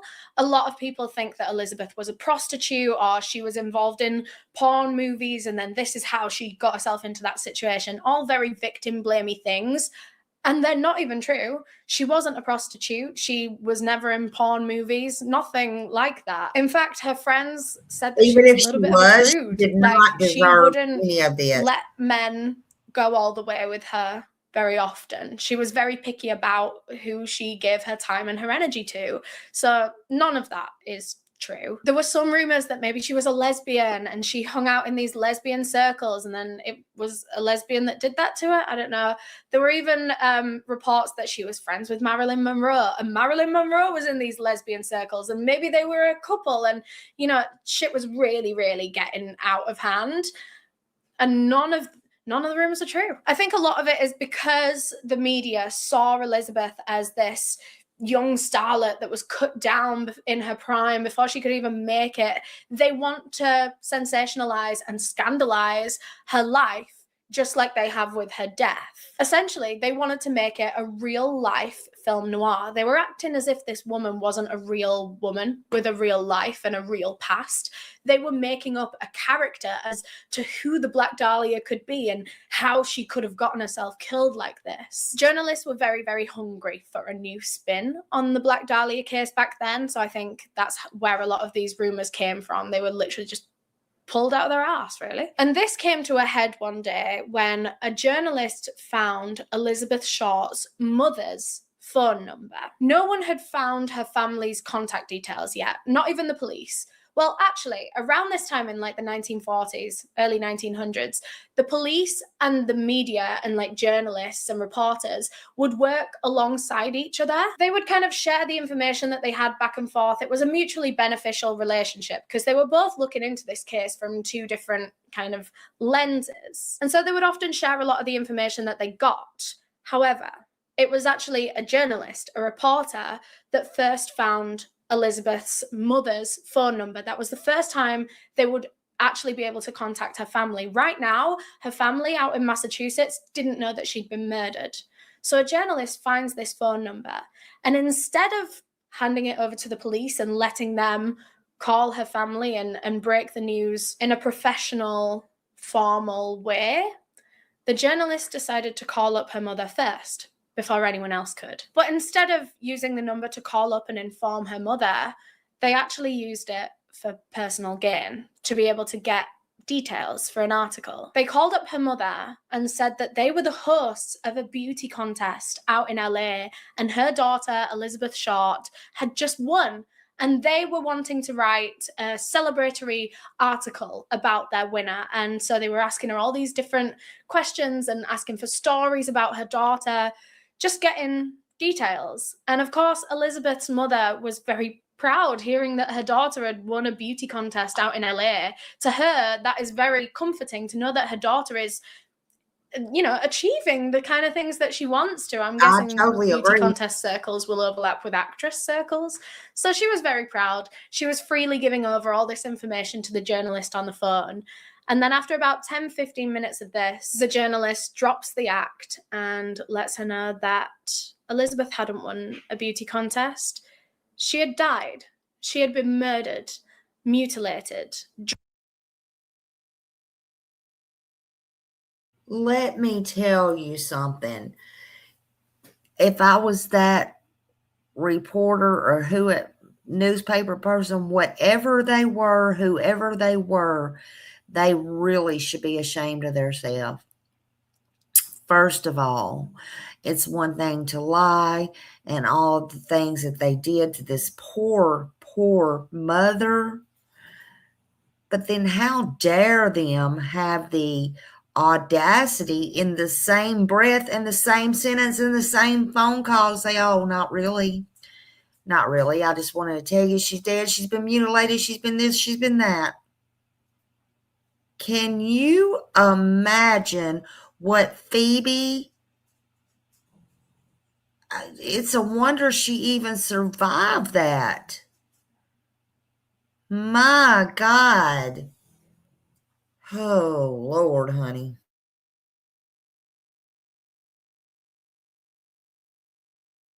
Drained of blood.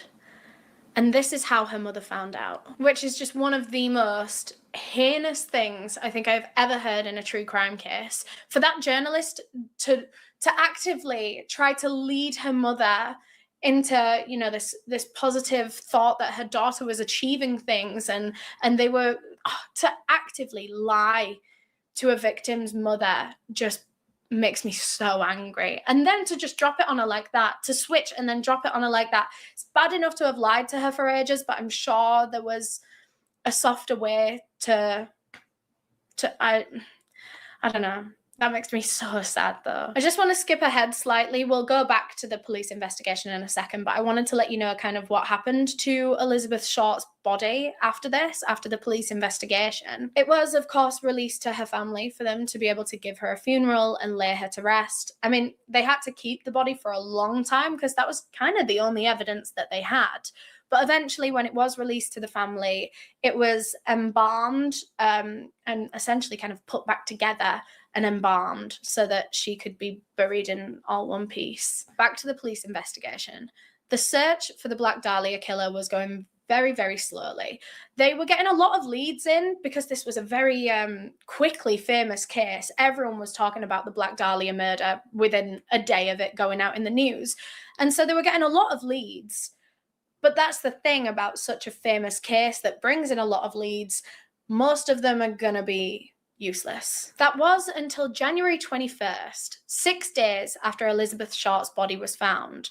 The LA Herald Examiner newspaper received a call from someone claiming to be the Black Dahlia killer. It was a man with a soft voice. He spoke with a lot of composure and confidence and even a bit of cockiness. Like there was an element of performance to his voice and the way that he said things. He was very proud of what he'd done to the Black Dahlia, and he was reveling in the fact that he was eluding police for so long. He started by congratulating the newspaper on their reporting of the case so far, but then he started teasing them, saying, well, I bet you're running out of information around this point. And so he told them he had something to offer them as the Black Dahlia's killer. He said he had some souvenirs of Beth Short. And he even called her Beth, which was quite shocking because...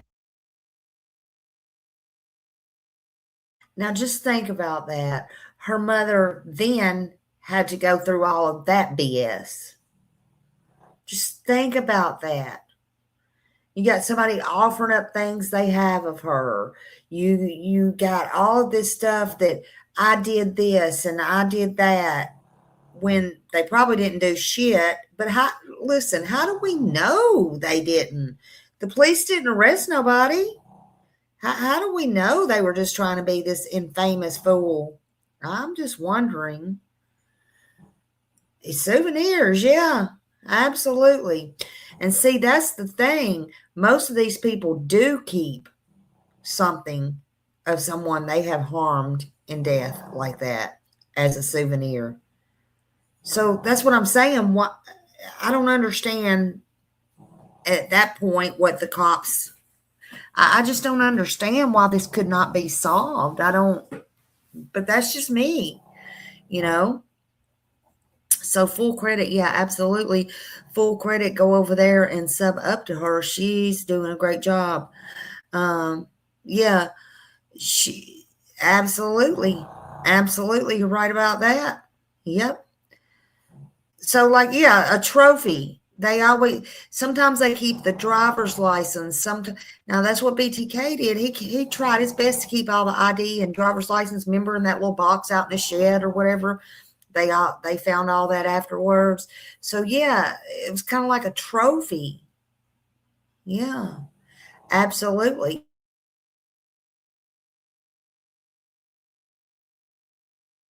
In the media, she was only ever called Elizabeth, full name, and it was her friends and family that called her Beth or Bet or Betty. No, like, it was weird that someone claiming to be her killer was using her nickname, her informal name. After informing the journalist that he would be mailing these souvenirs of Beth Short to the newspaper's office, the caller then abruptly put the phone down. And 3 days later, it seemed he made good on his promise when a letter was stopped by the Postal Service that was addressed to the Los Angeles Examiner and other Los Angeles papers. Here is Dahlia's belongings. Letter to follow. But this message wasn't handwritten onto the letter. It was actually done like some kind of old school detective show ransom note where they had cut out clippings from magazines, specifically from articles about the Black Dahlia murder, and he had cut together all these words and pasted them so that his handwriting obviously couldn't be studied and analysed and matched up. Inside the envelope were a bunch of Elizabeth Short's things, actual belongings of hers, like her birth certificate, her ID card, a bunch of photographs that she carried around of her and friends and her ex-fiance who sadly passed away. And in that envelope, there was also an address book, but it didn't seem to be Elizabeth's address book. It had someone else's name embossed on the front. Although everything else in that package was without a doubt hers. It was her birth certificate, her ID, and the killer claimed that these were all things that he had found in her handbag on the day that she disappeared. At first, the police and the paper kind of thought that this phone call was just going to be a hoax. It was just going to be someone claiming to be the killer, claiming they had evidence, and they were never going to see a package of it. But now they had that proof. They knew that this was to be taken seriously. They genuinely were communicating with the Black Dahlia killer. So this package was examined and analysed. I always forget I'm on mute. But see, this gives me the BTK vibes. I mean, that's what it gives me on this Elizabeth Short with this person who sent in all this stuff. And it's like they had the BTK level mindset and energy. And, you know, so in late, for those just coming in late 1947, just days after the Black Dahlia Elizabeth Short's body was found, items belonging to Elizabeth Short was mailed to the press. I'm thinking, how the hell did he get these? That's what I'm thinking. You know, they were sent to the Los Angeles Examiner, is who it was back then. We're talking her purse, her address book, her social security card, her birth certificate that she carried, and some other papers that identified her and belonged to her. I mean, those are important papers. So who was this person? They were very cleaned on purpose. They didn't have any fingerprints. There was no blood. There was no trace of nothing. Just think if you found a purse out. Okay, let's say you found a purse out and you picked it up and you went through it and you're trying to see who it belongs to, or whatever reason you got, nefarious, non-nefarious, whatever. I mean, are you going to think to, even if you, listen, I know in my younger days, I found license and stuff. Used to, what we would do if you found stuff like that, you put it in the mail and you mailed it to the driver's license place. My God, what if somebody would have been dead and we didn't know it? We were kids, but, you know, hell, think about that. What are you going to do? Are you going to clean every inch of this off? You know, no trace of nothing. It was so clean, no fingerprints, no blood. That would give me a incentive, if I was the cops, to really look into this person and think they might be a number one suspect, or at least a number two or number three. There's only a few explanations for that, and none of them are innocent, if you ask me. It could have been a she. They either picked her up voluntarily, involuntarily, they lured her some kind of way, they found her purse and documents, and they were still being nefarious about all of this shit. Maybe she knew him. Maybe he felt safe enough to, you know, she felt safe to bring the papers and stuff with her. I don't know. But whoever killed her, they drained her blood very cleanly, just like the stuff that was sent in was very clean. No fingerprints, no nothing. No blood on her body, nothing. So whoever this was had control over her, period. I think, in my opinion, had information from private things, and they definitely had confidence. They didn't panic. They wasn't scared to send it in. So to me, and only to me, that screams very guilt. But again, there's been nobody arrested. But was it just, you know, the control over the news, the power, the money, the wanting to be, what? It gives me BTK vibes. You know, Dennis Rader, y'all know who I'm talking about. BTK was his nickname. Blind, torture, kill. That's why they called him BTK. He did the same psycho crap. And he taunted the newspapers. He taunted the, the police. You know, he wanted to be seen. He wanted this. He got pissed off if the story wasn't told correctly on the news. Yeah, I got something for you. Let me give you this. You know, let me give you this. Now, maybe years later, BTK got his information off of this story. I don't know. I don't think so, because I don't think he's old. I mean, he's old now, but I don't think so. I mean, in my opinion, no, I don't think it's BTK. I don't think that was him. But hey, anything's possible. I don't know. Y'all have to do the math on that one. But I don't think so. Yeah, he was caught because of his own ego. You're right about that. He absolutely was. His wife, man, I felt sorry for her. We'll get into that case maybe later at some point. That was, oh, I'll tell you, crazy.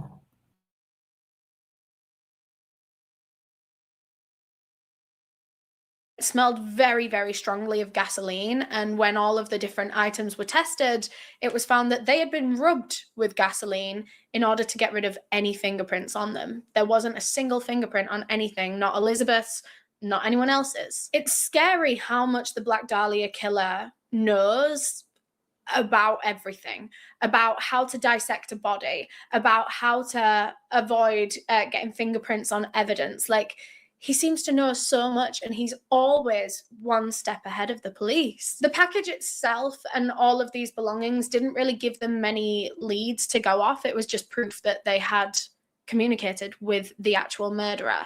I guess the only thing that they were really looking at was the address book that obviously wasn't hers, but it was on her person when she died, apparently. This address book, like I said, had another person's name embossed on the front, Mark Hansen. Not even close to Elizabeth Smart. And it had a few pages ripped out of it as well, which they thought could be important. They managed to track down this Mark Hansen, and they discovered that he was friends with Elizabeth Short.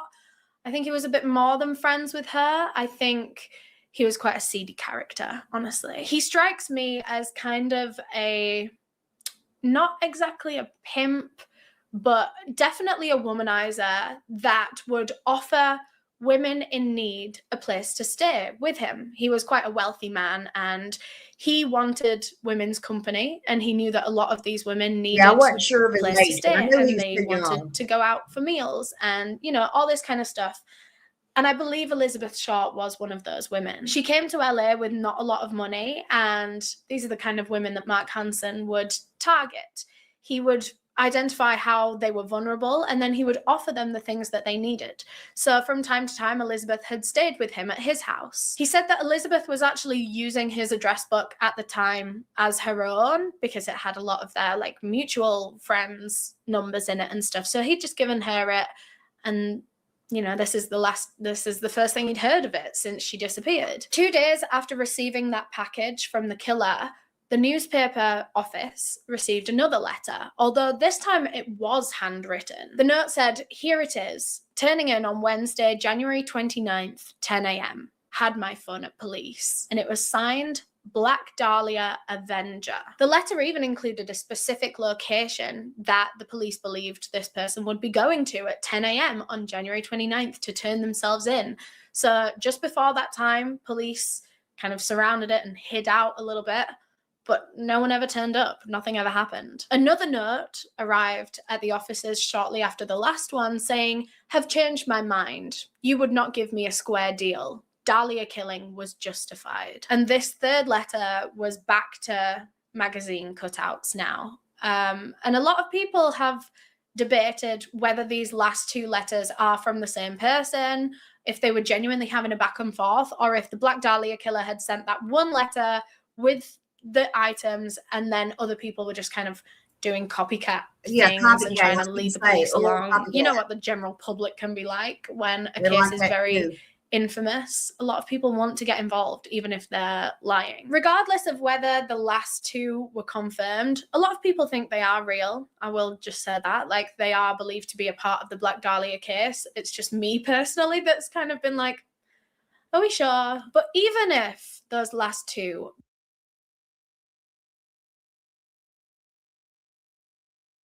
let me read this again. Copyright disclaimer under Section 107 of the Copyright Act 1976. Allowance is made for fair use for purposes such as criticism, comment, news reporting, and researching, teaching, scholarship, and research. And, you know, so it's fair use. Fair use. Please go sign up to this channel. Go sub up. I think she's doing a great job. I do, but you know, this is giving me BTK vibes. No, he did not do it. He was too young. Somebody just went and looked it up and said he was 2 years old. There's no way he did it. Did he get the idea of what he did from there? I don't know, man. This is really crazy in my opinion.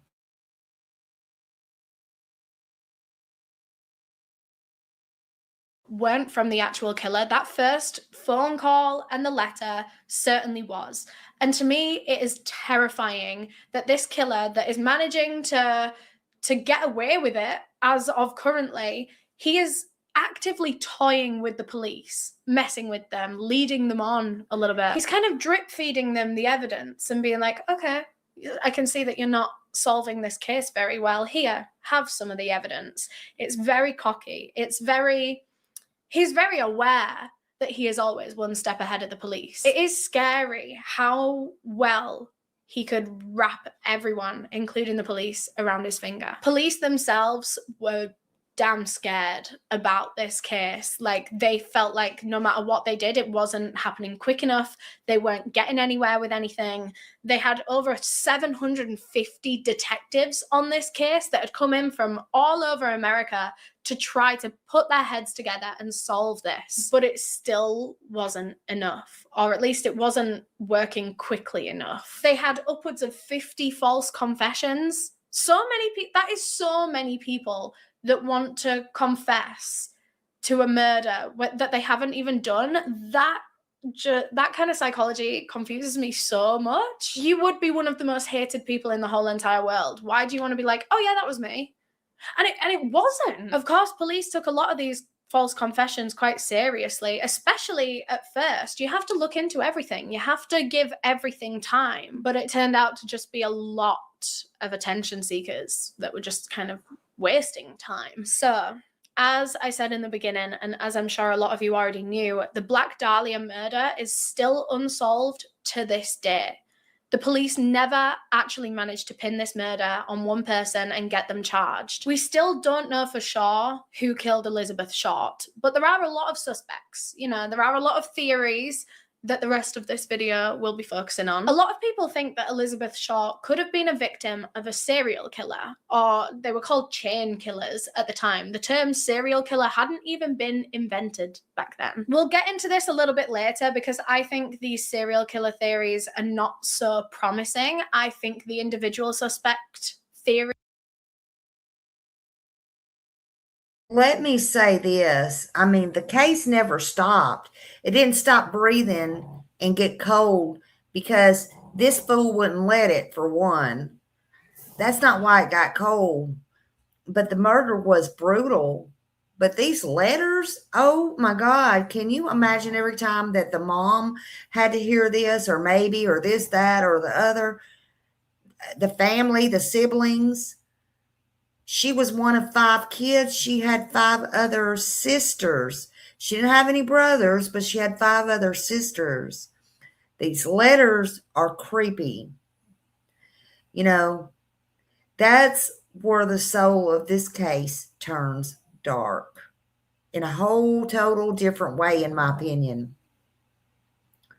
So when they killed Elizabeth Short, they wasn't intending on that being the end for them. It was just starting. Their performance for Hollywood was just starting. No matter if it was infamous or famous, it didn't matter to them. The letters was not a confession. They were just this put up on a pedestal. They just thought they were it. When those items were mailed to the press, they didn't panic. That was not panic. That was confidence. Ha ha, throwing it in the police's face. You're not going to catch me. That was somebody saying, I decide when this story's over. Me. Maybe they fell off that side of that mountain, seriously. Maybe they got hit by a truck. I don't know. But he didn't run. He didn't hide. I think it should have been taken very seriously. I think this might have been the one, but that's just me and my opinion and my thoughts. I don't know. I wasn't even born on this earth yet. But it's like he re-entered the crime scene through his mailbox, sending the stuff to these news people and to the news stations, trying to get the story out how he wanted it told. That's very frightening. It's chilling. It makes my skin crawl. He didn't just take her life. He took ownership of everything. And then the cleaning of it, that bothers me a lot. Look how they say that her body was scrubbed clean, so no trace of blood or anything was there. It was scrubbed so hard with a brush that the bristles was in her body. Now we got a creep who literally had, for real evidence, her birth certificate, her social security card, everything. And that tells me this is not just chaos. This is not just bullshit. It wasn't somebody just drunk. It was somebody effed up for real. But it makes me think they really could have been the one. Someone who did all this, planned it out, did all this carefully afterwards. You know, this is not a person, man or woman, who was afraid of being caught. They thought they were not going to be caught. They thought they were smarter than the police and everyone in the room. And evidently they were. They were. He wanted to be known, but he didn't want to turn himself in. But he wanted to be known. He wanted his story told.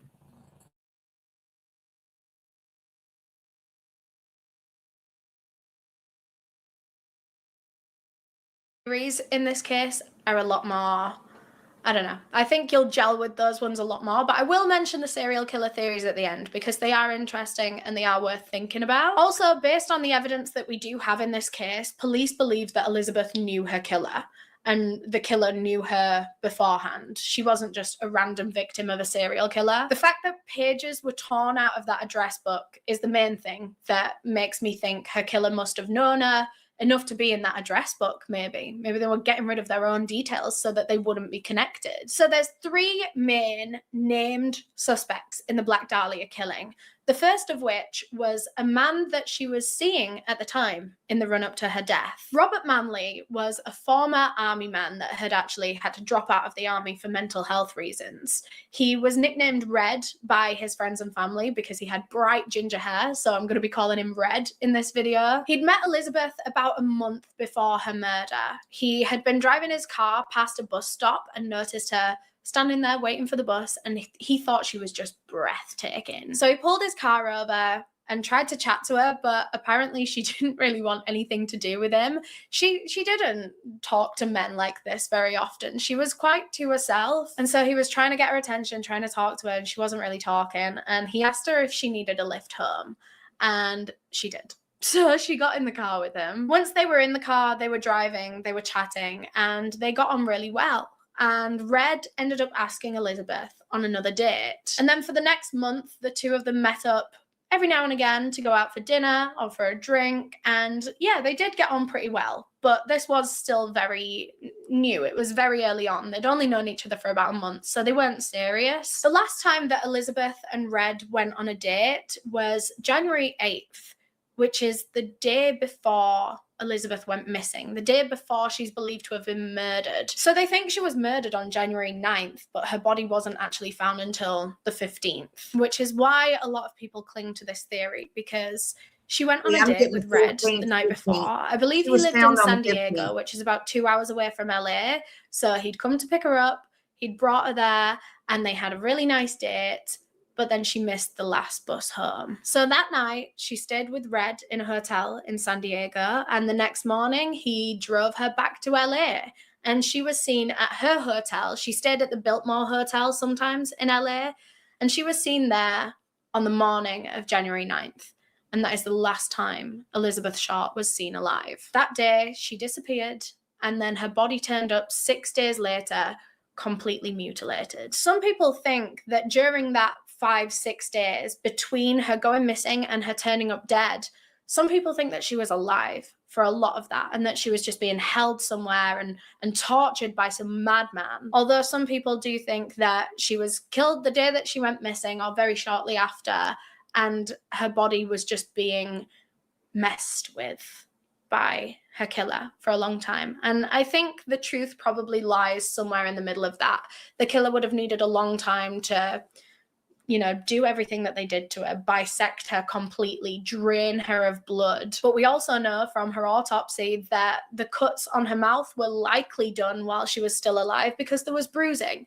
So we know that she was tortured while she was alive, but the killer would have also needed a decent amount of aftermath to be able to do that to her body. So the reason that people think it could have been Red is because, well, obviously he was the last person to see her alive, and they were very new to each other's lives. They'd only known each other a month, and the night before was the first time they'd spent the night together.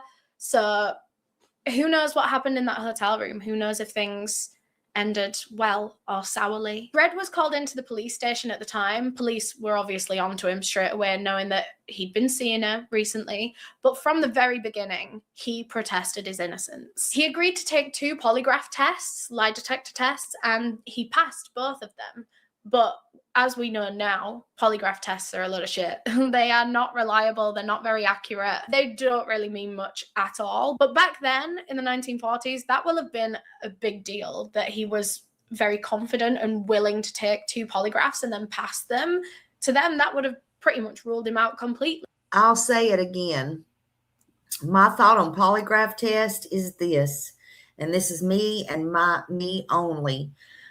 My thought on that is, if you pass them, great. If you don't, great. The thing, you're going to get accused if you don't pass, but some people can pass according to law enforcement, psychologists, and everybody else, depending on if you're on medication, this, that, and the other. But here's my thing. Regardless of the outcome, I think you know what? They either need to be admissible in court or not. But I think regardless of how reliable they are, it shows who you are if you take one. If you don't have nothing to hide, if you're just nervous or whatever, okay, fine. You still need to take it. It's not going to hold up in court. Why would you not take it? That is my point. Why would you not take one? There's many who don't. There's many who lie about it, and there's many who don't want to. But my point is, why would you not? Especially if it's not going to hold up in court anyway. I'm just asking. I'm telling you my opinion.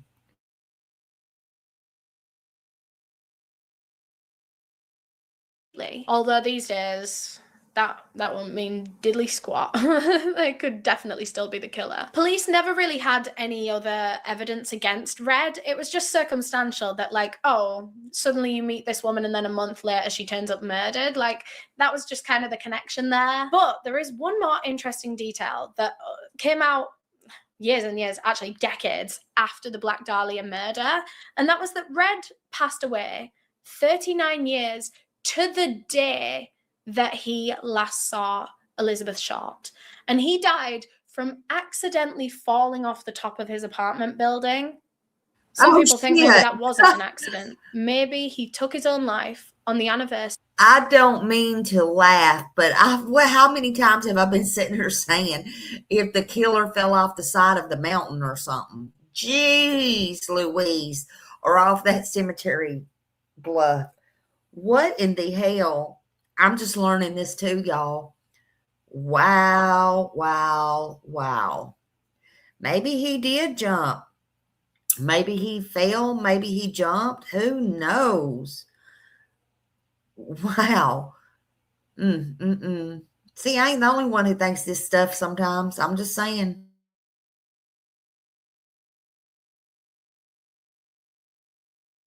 Of the day that he murdered the Black Dahlia 39 years prior. I mean, we don't know. There was no note left or anything. It was thought to be an accidental falling. So, you know, maybe it was, and maybe it's just a coincidence with the timing. The second suspect I want to talk about is actually kind of 2 suspects in one. Okay, so it starts with a bellboy at a hotel named Leslie Dillon. And Leslie was questioned and suspected by police in the beginning, but nothing ever really came of it. But then in 2017, so pretty recently, an author named Pugh Eatwell published a book claiming to have solved the Black Dahlia murder. And she thinks it was Leslie Dillon. Her theory goes that Leslie Dillon did kill the Black Dahlia, but he was actually acting as a hitman on behalf of someone else. And if you remember the address book that Elizabeth Short was carrying on her when she died, it had the name Mark Hansen embossed on the front. Mark Hansen was a very Wow. I'm just thinking, wow, wow, wow, this is crazy. Let me go up here just a second. See if I can find it again. Hold on. Full credit goes to Outlaw with Eleanor. Go sub up to her. Make sure you go sub up to her. And copyright disclaimer under Section 107 of the Copyright Act 1976, allowance is made for fair use for purposes such as criticism, comment, news reporting, teaching, scholarship, and research. I want to say that all videos or anything that I show during this live belongs to its owners. There is no infringement intended in any way, shape, or form, not by me. Just saying.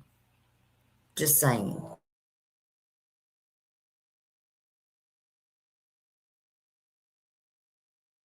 wealthy man, and he was close friends with Leslie Dillon. I think I mentioned this earlier, but Mark Hansen was a very wealthy socialite in LA. I think he owned like nightclubs and stuff, so he was very well connected.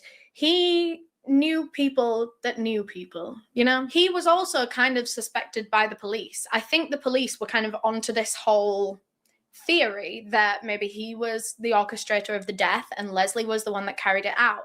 Police started looking into them, but they very quickly let them go and just forgot all about it. A lot of people speculate that maybe Mark Hansen paid off the LAPD to forget about them, to you know, look somewhere else, which wasn't very uncommon, especially for the LAPD. Police in general were very easy to bribe back.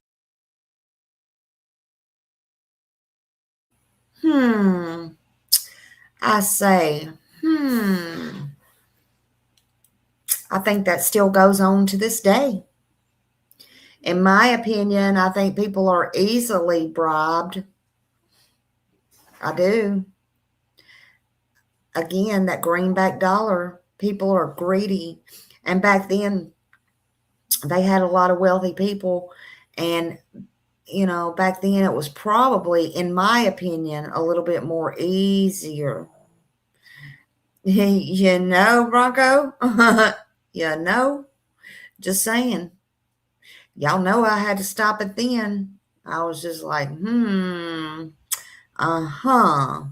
But y'all are hearing this stuff for yourself. Oh, these are my comments. These are my comments. Yeah, kind of, Raymond. Yep.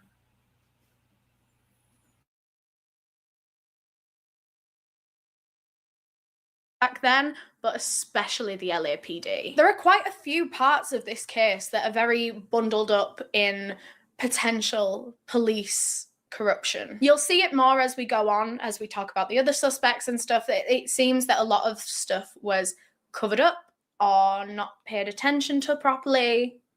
You'll see. People said that Mark Hansen was obsessed with Elizabeth Short. He thought she was so beautiful. He wanted her, but she was hard to get. She didn't give herself over to men easily at all, especially after her fiance that died in the war. She'd never really had like a proper boyfriend since that.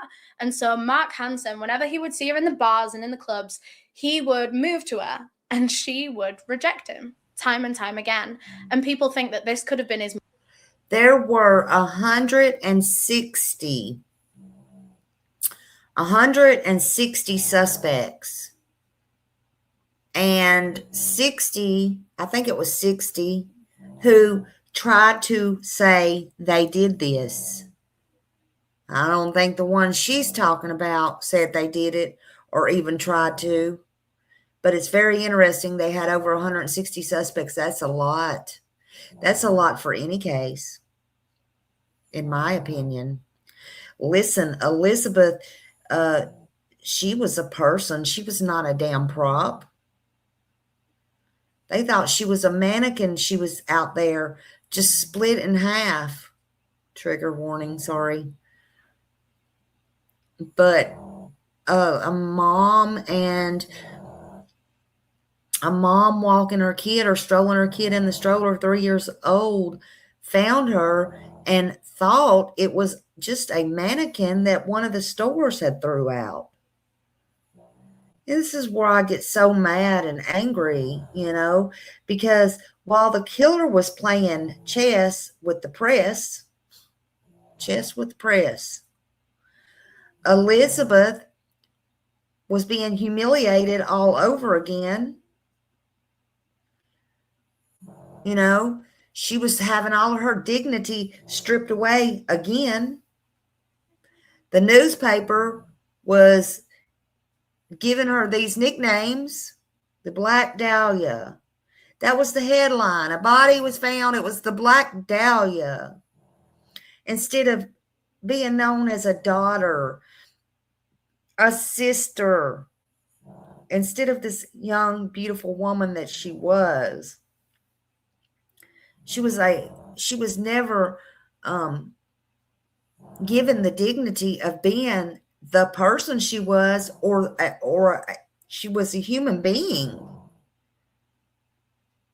Everybody, Hollywood, the newspapers, everybody, I feel, used her as a prop. She was a daughter. She was a sister. She was a young woman. And she trusted the wrong people, in my opinion. I think probably she did know who this was. And that's just my opinion. I don't know for a fact. Neither do you, neither do they. They don't know. If they do, they are hiding it and covering up, because they sure ain't come out in 80 years and told nobody. Just keep it going like that. Hey, honey. Hello, hello, hello. I hope you have a good night at work. I hope you're doing good. Thank you for listening. Those letters, though, were creepy, in my opinion. But they also robbed her family of any peace over and over and over again. This killer taught, in my opinion, it taught these future killers something very, very dangerous, and that is that attention is very intoxicating. And we see it every day. Every day. It sells. Headline sell. Drama sells. It's crazy. That kind of silence can be their power. It's a fear that can outlive them. It can outlive you, me. But I believe that. Whoever did this followed all of the news, all of the coverage. They clipped these newspaper articles. They watched all of this stuff. They fed into all of this stuff. He or she, because I don't know, they think it's a he. He or she is probably dead and gone now. Probably. But their ego's still talking. Their egos will forever be in them letters and them things that they sent in. It's just unfinished. This case is just unfinished. Call it a cold case if you want to, but it's unfinished. The letters, there was no fingerprints on them. But he wanted to be remembered. He never, or she never, felt no remorse about this. That's for sure. That's obvious.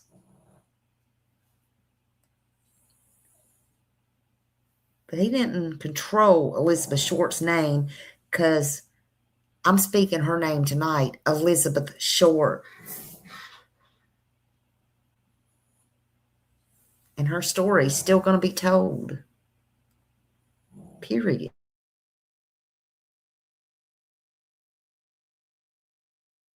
Motive. He desperately wanted her and she didn't want him. So if he couldn't have her, no one could. Or maybe it was just a very sensitive masculinity thing of like, that bitch rejected me, now she's got to pay, you know, like a revenge killing. But of course, Mark Hansen, being the very wealthy, respected, popular socialite that he wasn't going to get his own hands dirty. And so that's where the theory comes in that maybe he hired Leslie Dillon, who was actually a former mortuary assistant. So he'd worked with dead bodies in the past. He knew how to do, I think, like autopsies and stuff, which is interesting because remember, police believe that the Black Dahlia killer must have some sort of medical or anatomical education. Whoever it was knew how to drain a body of blood, knew how to make a seamless cut across the middle of her body. It wasn't messy, it wasn't hacked up, it was done very professionally. Leslie also seemed to know little pieces of information that weren't printed by the news. So going back to that thing I mentioned about the rose tattoo that hasn't really been confirmed, this is kind of how the rose tattoo plays into this case, is because people say Leslie Dillon knew that Elizabeth Short had a rose tattoo on her thigh and it had been cut off and shoved inside of her.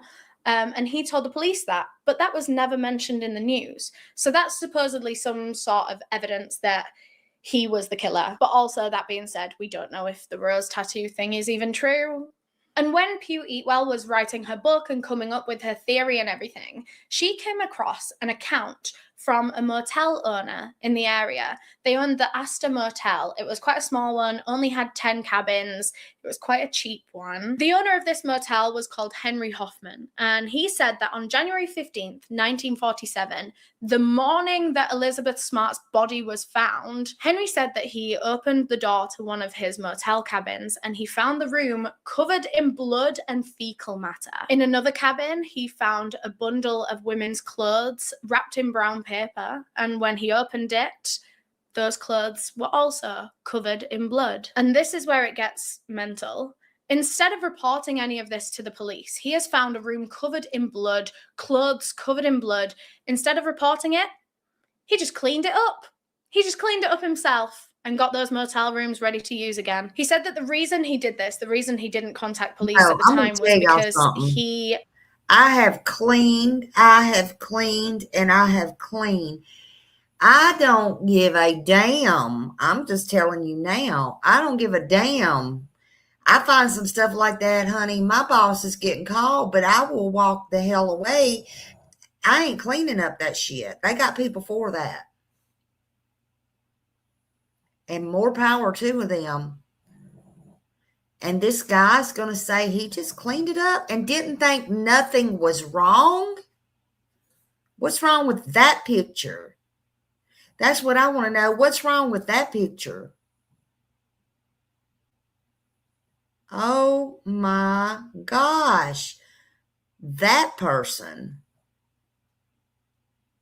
Much love to you, Angel. Hello, hello, hello again. Love you. Still here, honey. Yeah, maybe that was just something that they said. I can't believe that. I honestly cannot believe that. But you know what? Some people, I don't know about some people. I just don't. I know one thing. This killer, he didn't want silence. He wanted witnesses, but he did not want to confess. But he wanted to feel powerful. But who was this worker? My God. I don't know, man. These people are nuts.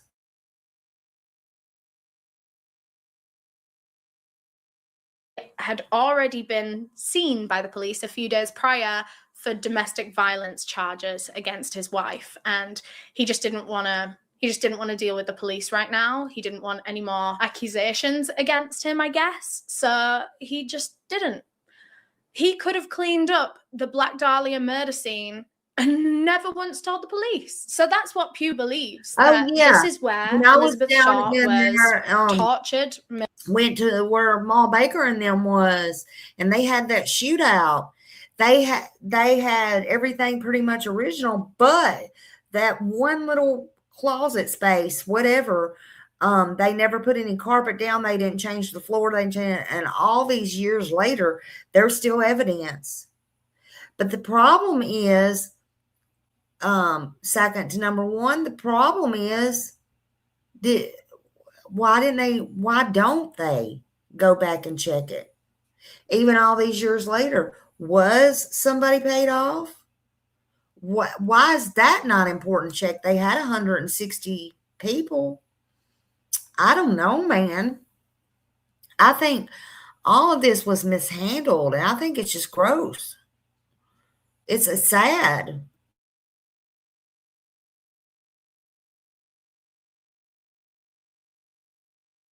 Murdered and probably mutilated here in that motel room. And there were a few eyewitness reports ever since this kind of came out. People that were staying in the motel at that time said that they saw a woman walking around the area that looked like Elizabeth Shaw. She was a very beautiful woman with curly jet black hair. Of course, we can't be sure if it was Elizabeth, but I think that's a very interesting theory. But now for the third suspect, and probably the most famous or infamous Black Dahlia murder suspect, a man named Dr. George Hodel. And the main reason we suspect George Hodel is because his own son also suspects him of being a murderer, not just to the Black Dahlia. His son suspects his father of being a serial killer. We'll talk more about the other murders a little bit later on. Right now, I just want to focus on George Hodel's connections to the Black Dahlia specifically. And I also want to give Steve a little bit of credibility in the beginning of this, because you might just think he's some crazy guy who is making up stuff about his father. But Steve was an LAPD homicide detective for 20 years. He'd never worked on the Black Dahlia case, of course, that was a bit before his time. But when he retired, that was when he ran into this theory, and he decided to dedicate his life to looking into the connections between his father and the Black Dahlia case. George died in 1999, and all of this began when Steve was round at his house, you know, sorting through and packing up his belongings to be able to clear out his house. And that was when he came across a photo album that was kind of tucked away in a little box in the back of a closet. And when he got this photo album out, it looked pretty normal. There were lots of pictures of the family and friends and of George. And then 2 photos of a beautiful, dark, jet black haired woman. He didn't recognize this woman in the pictures at first. I mean, he didn't recognize a lot of the people in the pictures because his dad was a socialite. He had parties at his house all the time. There were so many different faces in this photo album. But there was something about this curly, dark-haired woman that it struck him immediately as soon as he saw it. And the longer he looked at these photos, he then realized that this could be the Black Dahlia. Of course, the murder case had happened decades before this, so he had to do a little bit of research and a little bit of comparing, but Steve was confident that he had just found photos of Elizabeth Shaw in his father's personal photo albums. And it wasn't like Steve saw these photos and immediately his brain jumped to, okay, my dad must have killed her. Trust me, George Hodel was not a nice man. He did a lot of terrible things in his life. And Steve seeing these pictures of a woman that looks like the Black Dahlia, and he thinks is the Black Dahlia, to him, it wasn't a far stretch to say that his father could have also been a murderer on top of all the other horrible shit that he'd done. So let me tell you a little bit about George Hodel, shall I? He was a very, very smart child, insanely smart, to the point where he raced through school and managed to get into university at the age of 15. And this is where things get very fucked up very quickly. When he was 15 in university, one of his professor's wives took a liking to him and started grooming him and started a sexual relationship with him that she actually got pregnant through. She was now pregnant to a 15-year-old and had to come clean to her husband, who was a professor at the university, and everything just blew up, as I'm sure you can imagine. I'm not sure what happened to that child, whether it was born. I don't think so. I mean, considering I couldn't find it, I don't think it was born. But from that point, George was kicked out of the university. I think he ended up finishing all his like medical degrees and stuff at a different one. And after school, George became a ladies' man. He had a lot of different wives throughout his life and a lot of different children to these different wives. He had so many kids that he probably couldn't even keep track. Like I said, he finished all of his medical degrees and he decided to special in venereal diseases and secret abortions. He was a gynecologist, and normally you would like to think that people don't choose their job for weird ulterior motives, but George Hodel definitely did. Definitely. His son believes he was a sex addict, a sexual deviant, and as you get to know more about this man, like it really doesn't surprise me that he chose to spend his everyday around vaginas. Like he didn't even treat women as humans, so get ready for that. This also meant that George Hodel's main client base were young women who had found themselves in difficult positions, whether they have an STI or have a pregnancy that they don't want. He was getting a lot of vulnerable women through his door every day. And I think that has something to do with why he chose to specialize in such an area. George was a very, very popular and respected doctor. He ended up becoming like doctor to the stars. Of course, living in LA and having such a great reputation meant that he could charge so much freaking money, but also, as we will come to a little bit later, it's believed that he did some dodgy business in terms of like tax and overcharging patients and telling them that they needed XYZ medication just so that he could get the money out of them. You know, speaking of the son, when a son or a child grows up and says, I believe my father did this, you know, that's not just gossip to me. I mean, that's some serious stuff that needs to be looking into. This guy right here was one of the main suspects, the more that could have very well been. But when a child does that, that is psychological weight, or it should be. You know, it's clear. It's not just suspicion. I mean, and who was that little girl in the book? I could have picked out that picture anywhere, in my opinion. That does look just like Elizabeth, you know, that looked just like her. And that was clear to me. And, you know, it was just suspicion, but not conviction. Belief can't convict anybody. But for a child to even think that or let that run through their mind, cop or no cop, that's that should have pulled a lot of weight, because children protect their parents by instinct. You know, they ain't trying to get all their parents caught up in something like this.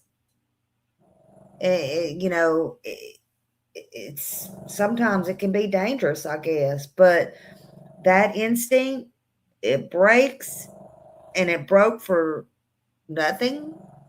No, I believe there was something there, in my opinion, but that's just me. Patterns. There was patterns of this guy's behavior. It was a household of secrets. He was, you know, he was a doctor. It was control of secrets, whatever you want to call it. And there was exposure to his attitude, his paperwork, his pictures, his things that made his son think these things. You know, so did his parent cross the line? Did his dad cross these moral lines? I don't know. I don't know. But that is a bad gut feeling right there, if you ask me. We're going to watch something else. There's a little bit more left to this. There's no sense in trying to keep y'all on here all night. There's a little bit more to this. Y'all go sub up to Outlaw. We already know who the 3 important people she thinks it is. go so up to her. She did a great job. Let me go on to something else.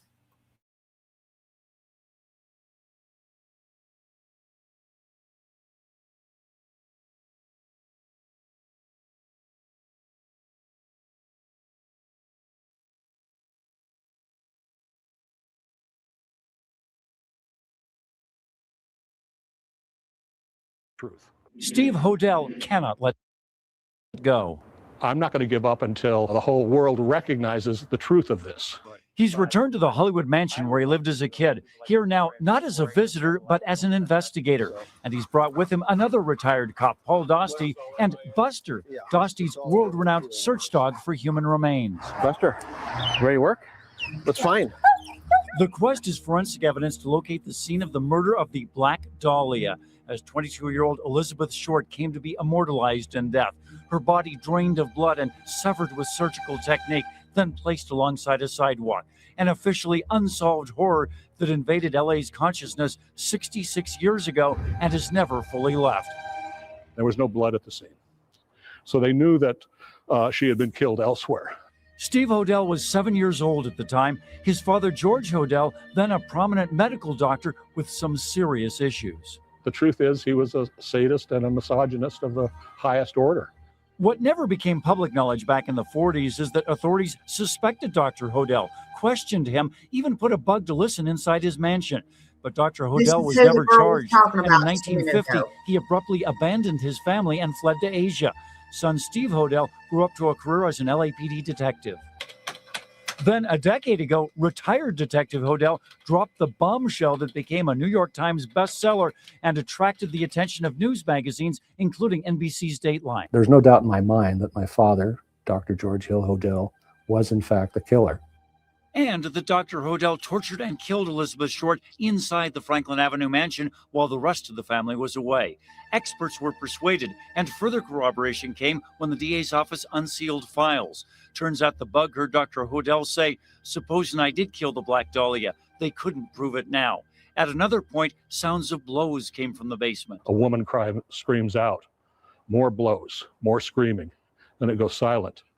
Then they hear Dad say, don't leave any evidence, no trace. He ultimately concluded his late father was a serial killer, but still lacking was direct physical evidence of attacks inside the house, until just recently, when Steve Hodel returned with Dosty and Buster, and the current owner let them search the basement. Buster alerted.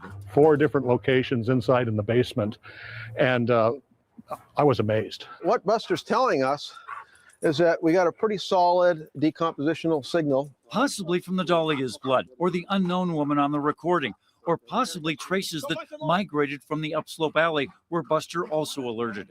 To try to pin that down, soil samples will be analyzed in a laboratory.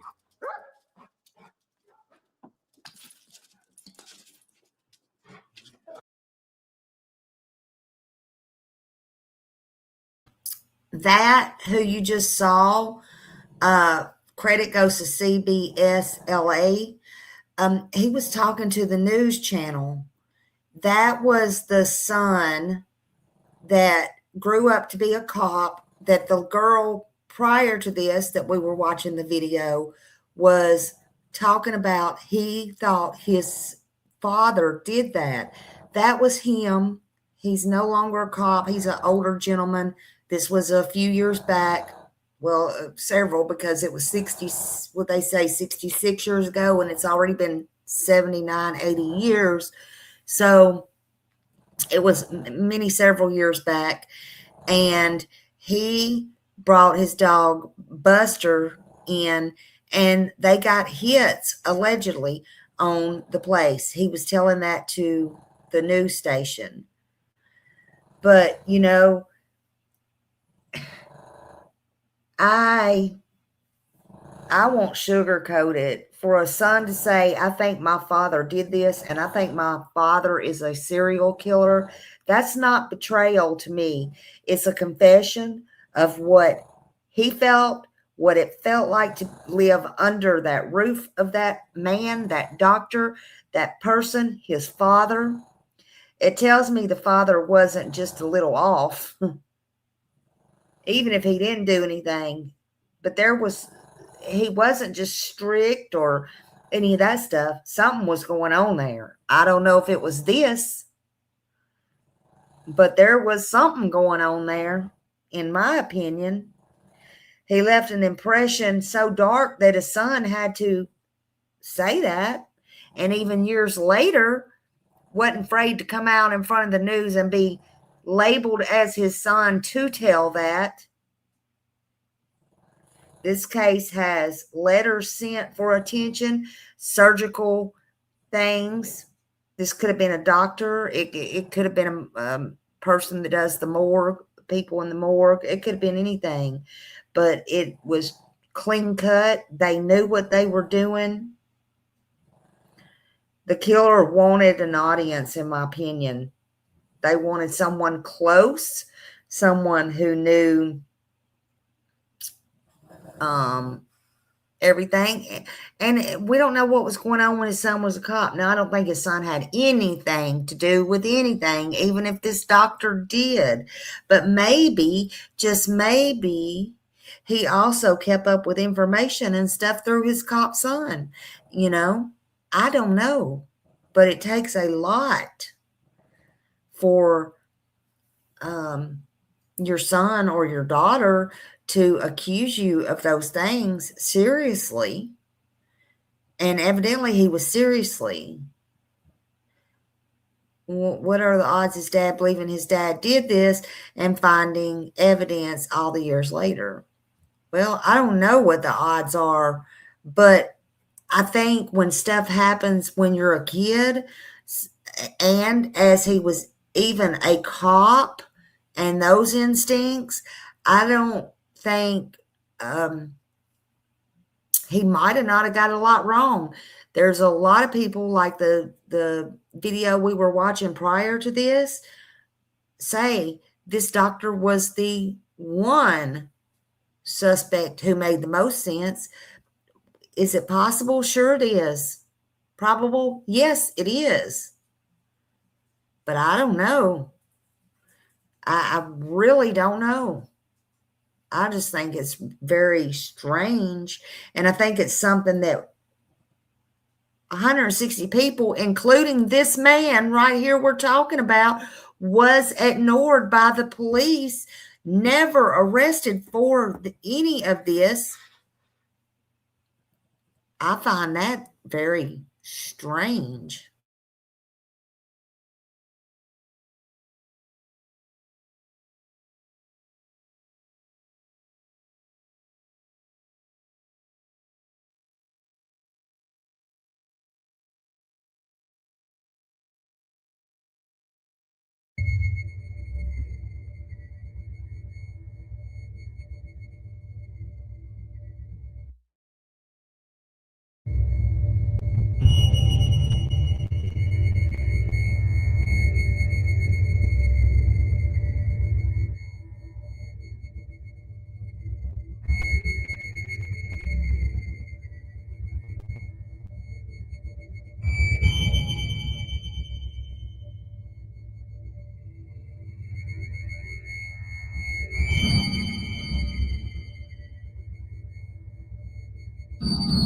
Sorry, full credit to Scott on tape.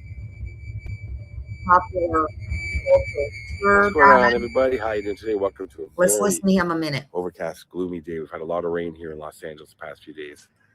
Much needed, of course. Welcome to Lamert Park, not too far from Crenshaw, Baldwin Hills, right over there. And I've done lots of videos around this area, but I've never covered this story before.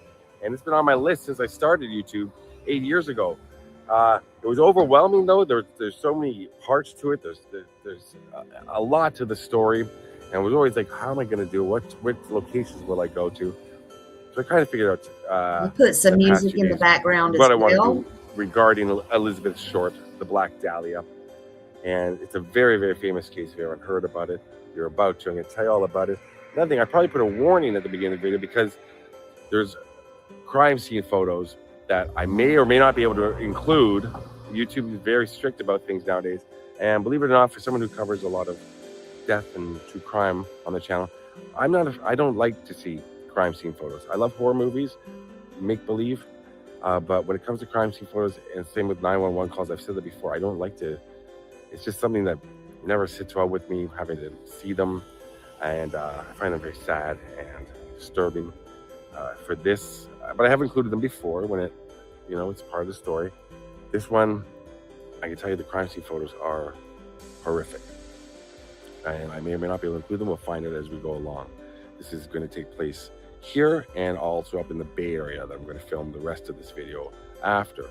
Now I'm here with my friend Dave from As Seen by Dave. And you know a lot about this case. We both have read a lot about this case over the past few weeks. And I mean, there's movies, documentaries, there's Reddit threads, there's everything. Books, there's conspiracies, there's all kinds of stuff. It's never ending when it comes to the Black Dahlia. Now, I'm going to turn the camera around. I'm going to do my best not to interrupt you, but that's something I do. Trigger warning. Because, you know, we're both telling, whenever I'm with somebody, we're both telling stories. Credit's got on tape. Yeah, and, you know, pop culture tour guide. We talk sometimes. But let's talk about what happened to Elizabeth Short and what we're going to walk to. So it's January 15th, 1947, and we're going to walk up the street here to where the body of a young woman was discovered. How old was she? She's 22 years old, Elizabeth Short. She's from Boston, Massachusetts area, Hyde Park, I believe. And at the age of 15, she developed some chronic lung issues. She had asthma, she had bronchitis. She ended up getting lung surgery. Her doctor told her mother, you know, she needs some warmer climates. So her mom sent her down with some family to Miami. And long story short, her dad had left after the Great Depression. He had kind of faked his own death. Really? Oh, He ended up in California. The dad wrote to the mom, apologized, said, hey, I'm still alive. They thought he had all passed away, or they thought he had passed away. Well, so Elizabeth went from Miami and she moved to California with her dad up in Vallejo, which is up in the Bay Area. And she spent some time in your town, right? She did. So she had a falling out with her dad. She was 17 or 18, falling out. She ended up going down to Lompoc, which is where I live. So Lompoc, California, there is I think it was Camp Cook at the time. Now it's Vandenberg Air Force. Now it's Space Force Base. She applied for a job there at the commissary. I can't find out if she actually got the job or not, but her fingerprints are on file there. She was with the guy in the Air Force. Ended up going down to Santa Barbara. She got arrested for underage drinking at the age of 18, so her fingerprints were on file again when she was arrested. There's a famous photo of her from her arrest in Santa Barbara. And that's how they found her, was because of those two fingerprints. That's when the FBI became involved. Right. So she moved. So she eventually made her way to Los Angeles. She eventually made her way to Los Angeles. She was really They say sad that there. she wanted to become a film star. Wow. That's not ominous at all. Yeah. They say she wanted to become a film star, being pictures. There's no credits to her name. She was a waitress. She was. Oh my God. Did y'all hear and see all of them birds fly over?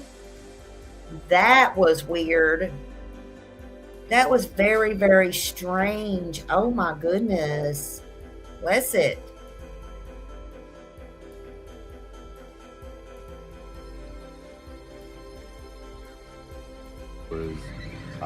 She ended up with a bunch of men in the military. It said that she was proposed to by somebody that was in World War II. He ended up actually getting in 2 plane crashes. First plane crash, she survived in India. Second plane crash, he ended up perishing in overseas. Wow.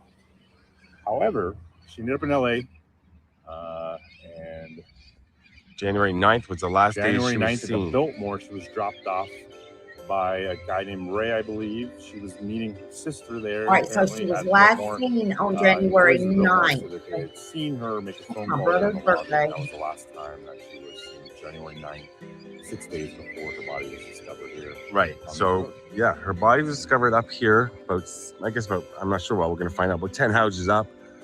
It was an empty lot. There were some houses on the street, right, further up. But this side of the road, it was empty lot. But her body was discovered, and Well, let's talk about that, because that's, yeah, I mean, that's what makes this really case the whole story, right? right. Is how her body was found. She was found in a position with her hands above her head, her legs spread out. She was cut in half. Her torso was cut in half. Her legs were about a foot away from her. Her intestines were sitting underneath her rear end. There was no blood at the scene, so they knew she was killed somewhere else. They said that they had, more than likely, the killer had washed her body. There was bullets to her head they found when they did the autopsy. And then her cheeks were cut from her mouth to her ear. The Glasgow smile. Glasgow smile. She was bad. Her face was badly. She was mutilated. Yeah, they said she died from the mutilation. Her anus was stretched, so they think she might have been essayed. Yes, essayed. And she had various cuts and things around her. Right. That's what I wanted to say. We're gonna walk up here. Over 500 people confess, right? Over the past how many years? Some of those confessions, they were born after the murder. Right, 78 years ago, roughly it was, right? And we'll go up here, and then we're going those confessions are way after, years after. Just kind of sum up the case, talk a little bit more about it. But anything you want to add, Dave?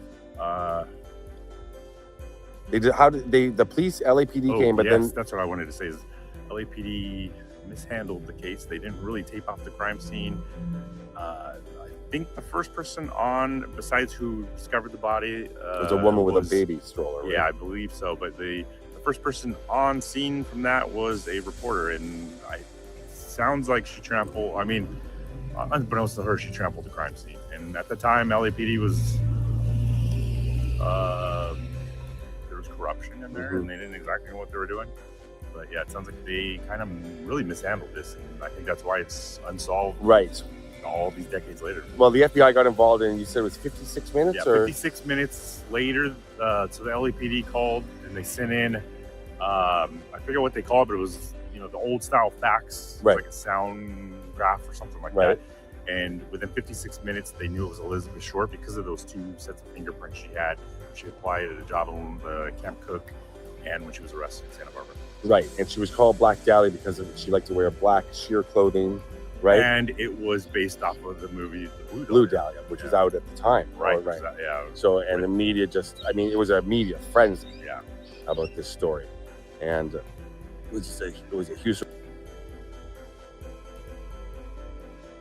Y'all know people wear black, especially women, because it makes you look slimmer, allegedly.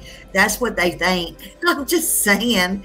So they didn't give her due process. I think they made up these stories about her. I mean, she wore black. She loved it. She felt comfortable in it. And again, like I said, if you like it, I love it. But this was to grab news headlines and everything, in my opinion. And they had to try to make her to be out something that she was not. She was not any of those things. And, they tried to make her out to be all these things, and it's really sad. This full credit goes to Scott on Tape. He's out in LA, and he's your pop culture tour guide. So go sub up to his channel. There are warnings here. They're showing some pictures, so I'll put up the trigger warning and make sure that we have that. Y'all please hit the thumbs up, like, share, subscribe. I want you to know I appreciate you all being here. Yeah, black is slimming. Absolutely it is. Absolutely. And that's why a lot of women, especially if she was in Hollywood and was trying to go for the movies and all this stuff, she probably did wear a lot of black. So, and hello, R2 Country Girl. Hello, welcome in. You're not late. Nah. That bell's just ringing, honey. You ain't a bit late. Don't you worry about it. Oh my gosh. You just You're fine. Just nah. Just sit down. Sit down. Pass the notes. You'll be fine. All right, let's go back.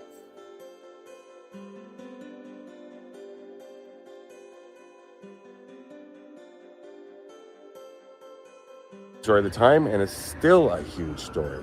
But right up here is the famous. It's even. I mean, I think this. We're gonna find the exact spot. We're gonna show you the exact spot where her body was found, because there's a. It's marked on Google Maps. Even it says Black Dahlia. That's how big of a story it is. But I think that's a little off. But it's actually. We're gonna show you. There's a fire hydrant. It's 54 feet north of the fire hydrant, but northeast corner. Well, we're gonna show you. We're gonna walk up here. And as we're walking, Dave, I mean, there's the doctor, right? Right. He's George Hodel. He's the main. He was a big suspect. Didn't his son say his dad did it? Yeah, his son is a retired LA police. So that's him again. Right. He came out and said, I believe after his dad passed away, that he believes his dad is the one that committed this crime. Right. And there's even audio recording from his phone admitting to killing his secretary and saying, well, what if, something along the lines of, well, even if I did kill the Black Dahlia, how would they ever prove it? Right. So there are a ton of medical students were suspects, and they assumed it was somebody with a medical background because of the dissection of the body and because of such a clean cut. Right. Apparently that the way that it was cut was taught in the 1930s in the medical field. Didn't they assume that she, it's not known for sure, but killed the night before, January 14th, but she was missing for 6 days. Right. God only knows. She could have been SA'd all those times. Yeah. And tortured and held captive for that long. She just disappeared from the Biltmore, right? Okay. So right where we're walking, right on the left-hand side, the nice houses are here, but they were not here back then. But some photos you can match up. No, well, not really match up, I should say. But you can see buildings in the background on the left, far up, and on the right. But on this side, there's nothing. But there's the fire hydrant that a lot of people use as a guide. And a lot of people, I believe, think that it was that's where she was found. But that's not the case. I'm going to show you now. And if you look off into the distance, which is irony, it's in some way, I guess, a Hollywood sign. You know what I mean? Like in view of the Hollywood sign. She had dreams and aspirations to be a star. And when you really can see the Hollywood sign from everywhere.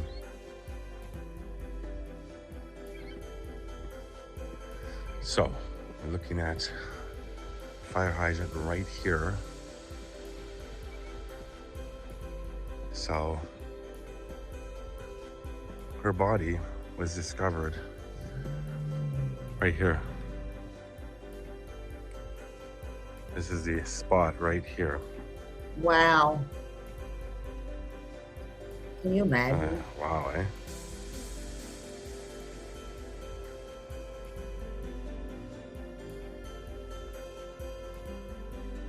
There's quite a lot of people at the crime scene, right? I mean, just doing their thing. Pictures of everybody. Yeah. Yeah. Look for this sign of no parking for the street cleaning sign. Look at the fire hydrant, it's right in front of this house right here. Wow.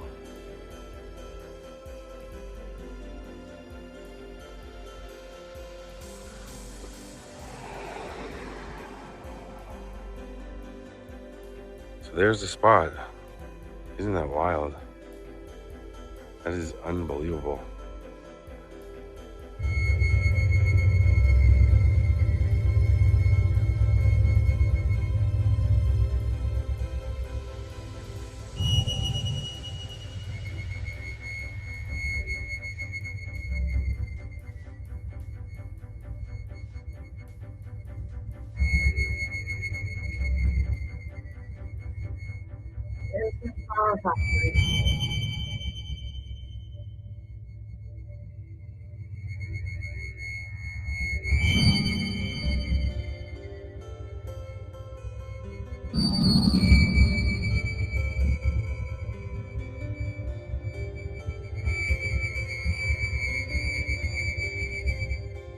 As we make our way past the Hounds of Hell here, Dave, our team, there is so much to this story. And I was talking to you about, I said, I do want to go where her body was discovered, and I want to see her grave to pay my respects. I don't want to get into the weeds of the story because there's so many suspects, there's so many theories, and we'll leave that to, yeah, oh yeah, and we'll leave that to everybody below if you know a lot about the story or have opinions. No, you can go ahead. What is it pertaining to? Just got interrupted by a gentleman riding by his bike who recognized. He said he's watching my channel, right? Yeah. So cool. And he said he recognized you probably because he watched your channel too. You've done some great videos. And Jay, nice, friendly dude. He knew about the case. He was like, oh, yeah. First he was asking what we were filming. And then as soon as we didn't get the words Black Dahlia, he said, oh, Black Dahlia, yeah. And he was like talking about what happened. But what were we saying? We were saying, oh, I'm going to leave it up to the viewers or people who watch this, discover this video. In the comments, you can say your theories and whatnot. It could be a 4-hour video. I mean, there are probably that long videos on YouTube about it. I just wanted to come to the location where it happened. And yeah, so I'm going to go up to the Bay Area now. Well, we're going out tonight with some friends.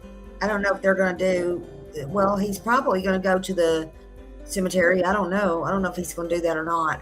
But that's the part I'd like to see. There is tons of videos out there, just so you know, tons of them. And yeah, let's just see if that's where he ends up. Hold on.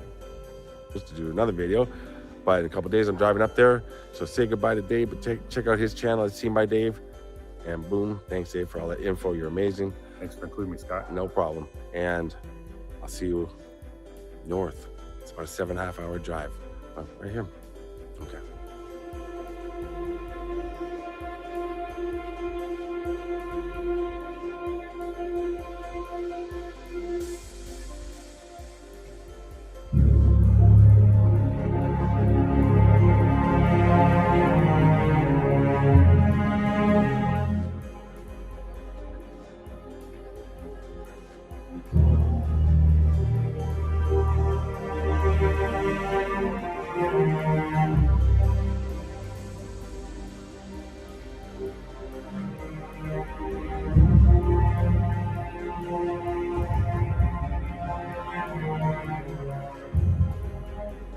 So I'm here at Mountain View Cemetery.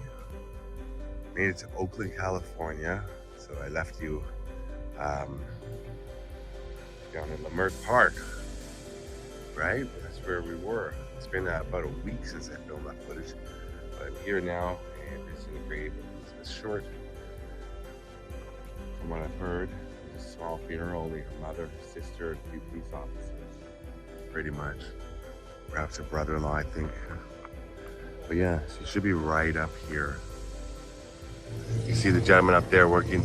So her sister and her brother-in-law lived here in Oakland. So that's the theory is that's why she's probably buried here, to be close to her sister.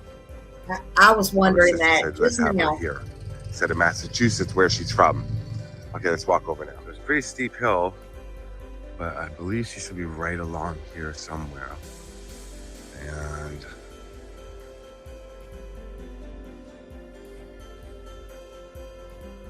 here she is. Wow.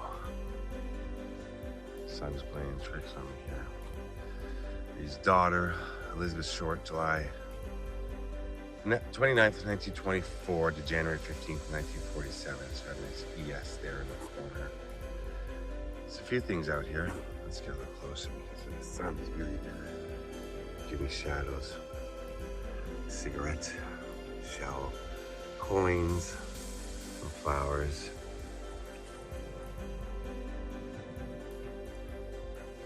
Many, many, many times, I'm gonna put a rock right there for her.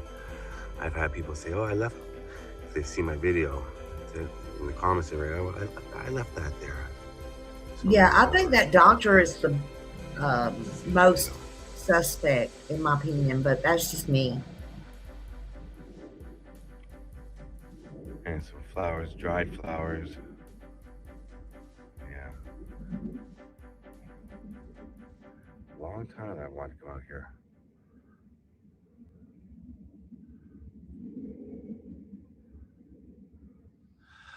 But okay, so write in the comments who you think is behind this. Who you think murdered this poor girl? Who do you think did these horrible things to her? And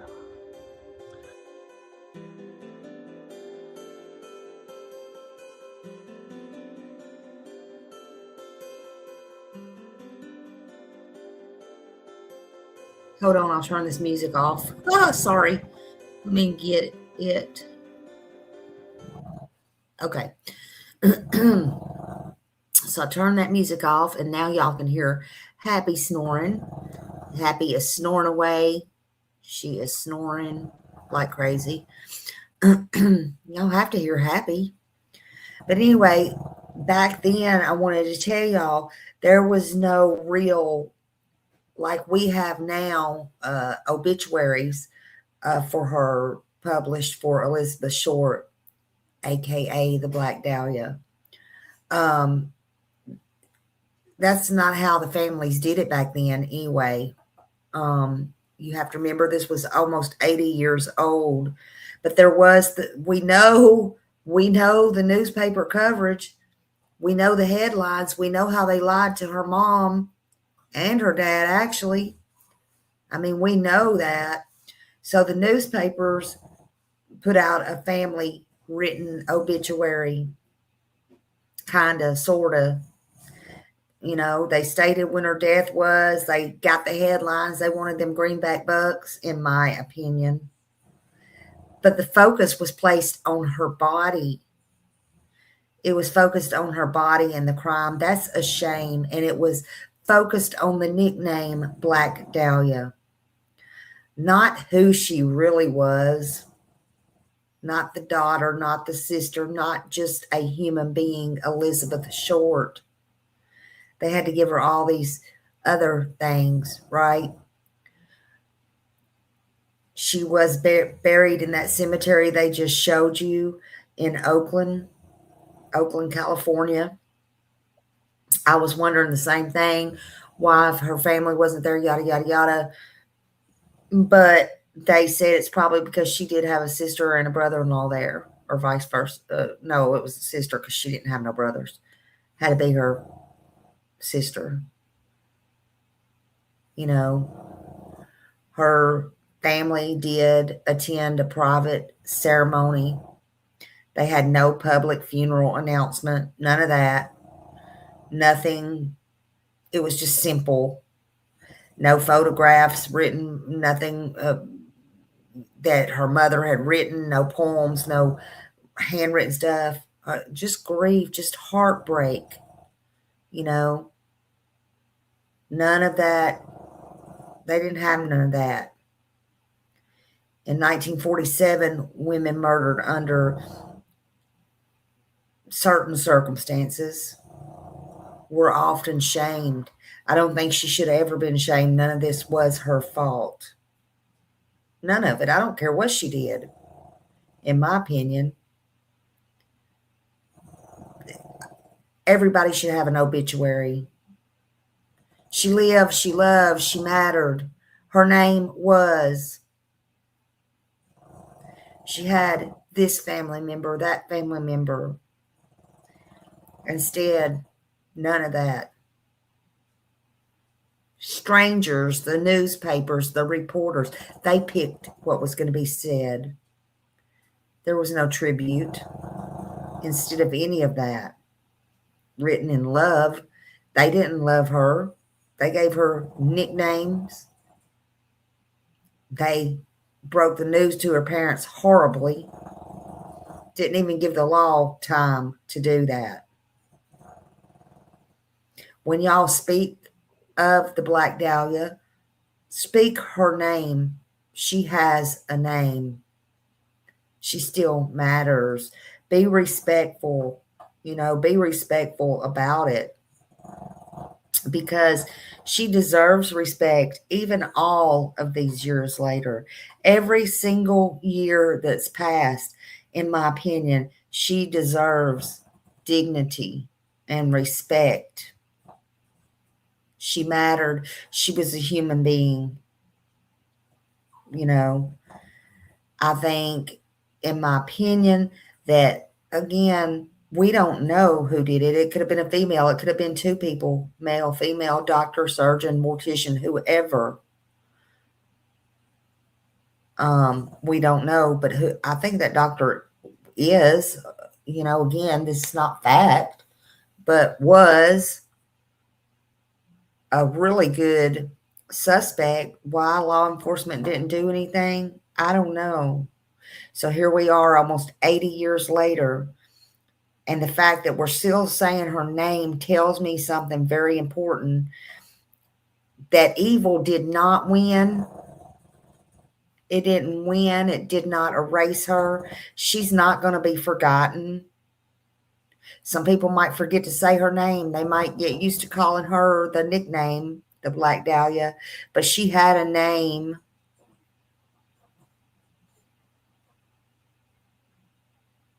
It's sad that the killer was never named.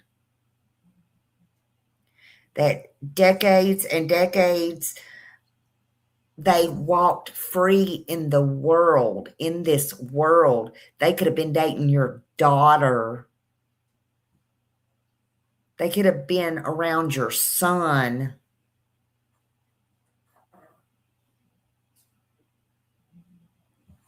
They were free. And if I highly doubt it, but if by chance her killer is still alive and they're withholding this information, they're not living. And if they're dead and they're not living, well, in my opinion, somebody knows, and guess who that is? God. God still knows. Either way, what will happen to you, you will be punished.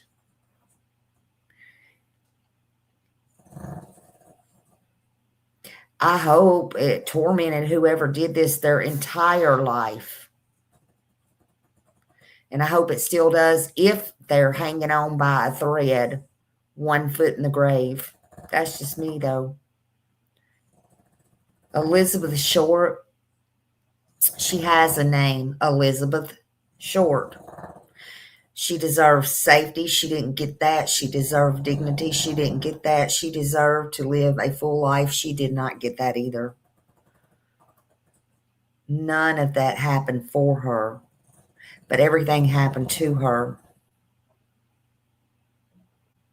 So what if she dreamed of being in California and dreamed of being a star? So what? And she deserved to be whatever she wanted to be, but she didn't deserve this. I don't care what she did. I don't care what another human being does. Nobody deserves that. Whoever did this, whether they were clever, powerful, or protected, maybe they were just simply lucky. Some people do have all the luck, after all. But they're not smarter than the truth.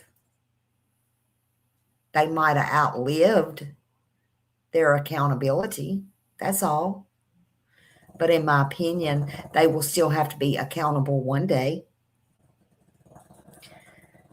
But I believe truth does not age. It don't go out of style. Truth always shows up, especially when you least expect it. Justice don't expire, y'all. Silence is not the last word. I believe with everything in my being, and I don't care who you are, every time we talk, about her, I hope you say it and talk about her with respect. Everyone who talks about any victim, I pray that you talk about them with respect. She too was a victim. If she couldn't get in life that respect, give it to her now. Give her her grace. Give her her dignity. And don't turn her pain and keep turning it into entertainment. We all need to remember she was a human being. She was somebody's child. And that somebody sure didn't get the grace and the dignity to know that their child was gone. I always try to remember that these cases are not just a headline. Sometimes it's hard. But it is a human being. Just take a second here and imagine. I know you don't want to. Imagine if this was someone you loved, if this was your child, if this was your sister. How would that change how this story feels to you?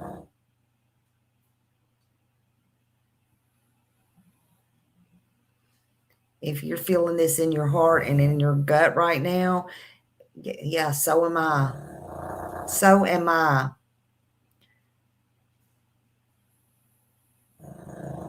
I'm not closing this live with answers because I don't have answers. I don't know who did what. This was before I was born.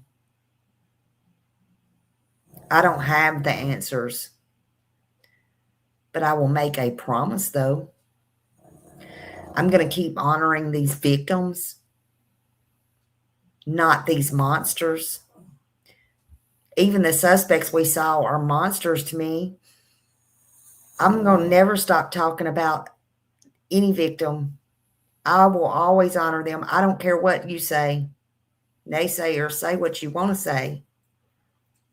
But I will tell the story. Every story deserves to be told. And I may be a day late and $1 short. But I will tell the story. I will tell it Smiley's story, Smiley's way. I may be late to that party, but it's fine. I don't have to be first. It don't have to be recent. But all these victims to me matter. That's not what I'm about. And if you know, you know. And if you don't, well, more power to you. It's simple. I'm here for every victim. Anyone and everyone who does not have a voice. The rest who try to get to me, you are irrelevant. You're irrelevant. I'm not going to ever stop. I won't stop believing that light matters, even decades later. Elizabeth, her name, Elizabeth. She was seen tonight. She was honored. And she's not going to be forgotten. To everyone here, thank you. To everyone who has people, I don't care. Mom, dad, daughter, sister, brother, niece, nephew. Hold your people close. Trust your gut. Trust your instinct. Never stop caring. Never stop caring. I thank you all for staying here with me. We were here once again 4 hours. I know your time is precious. I understand that, and I thank you for it. Thank you to anyone watching, anyone on replay who will watch, anybody who's been chatting. Thank you to my members. Thank you to my subscribers. Thank you to my mods. If you're on replay, if you're in the bushes, thank you. Means you do care. But it's not me I want you to care about. It's these victims. They matter. But I want you to be safe. Yeah, always be kind. Always be kind. Know that you matter. Know that you're important and that you matter to me. I want y'all to go to bed. I will play y'all out. I love you and thank you, everybody.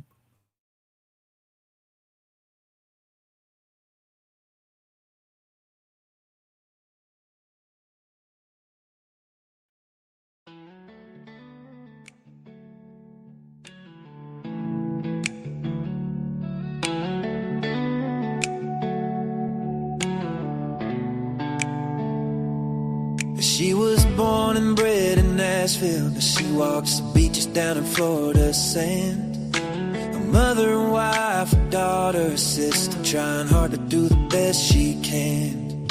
She found her voice with a heavy heart, looking for purpose with trembling hands. And giving this all a new start, moving ahead, speaking for ones who came. And she says, I am who I am, I'll stand my ground. Even when the nights get long and rough, you'll hear my sound. She'll be speaking for the ones unheard, 'cause she's got a caring heart that won't be turned. Her mama fought cancer while she was searching, stories that needed a gentle voice. We saw a summer's name and felt the heart ache and tried to bring light where there was no choice. And when she heard of Sebastian, her sadness rose. She prays for truth through the noise. She'll follow wherever the story goes, seeking their dignity, a child's joy.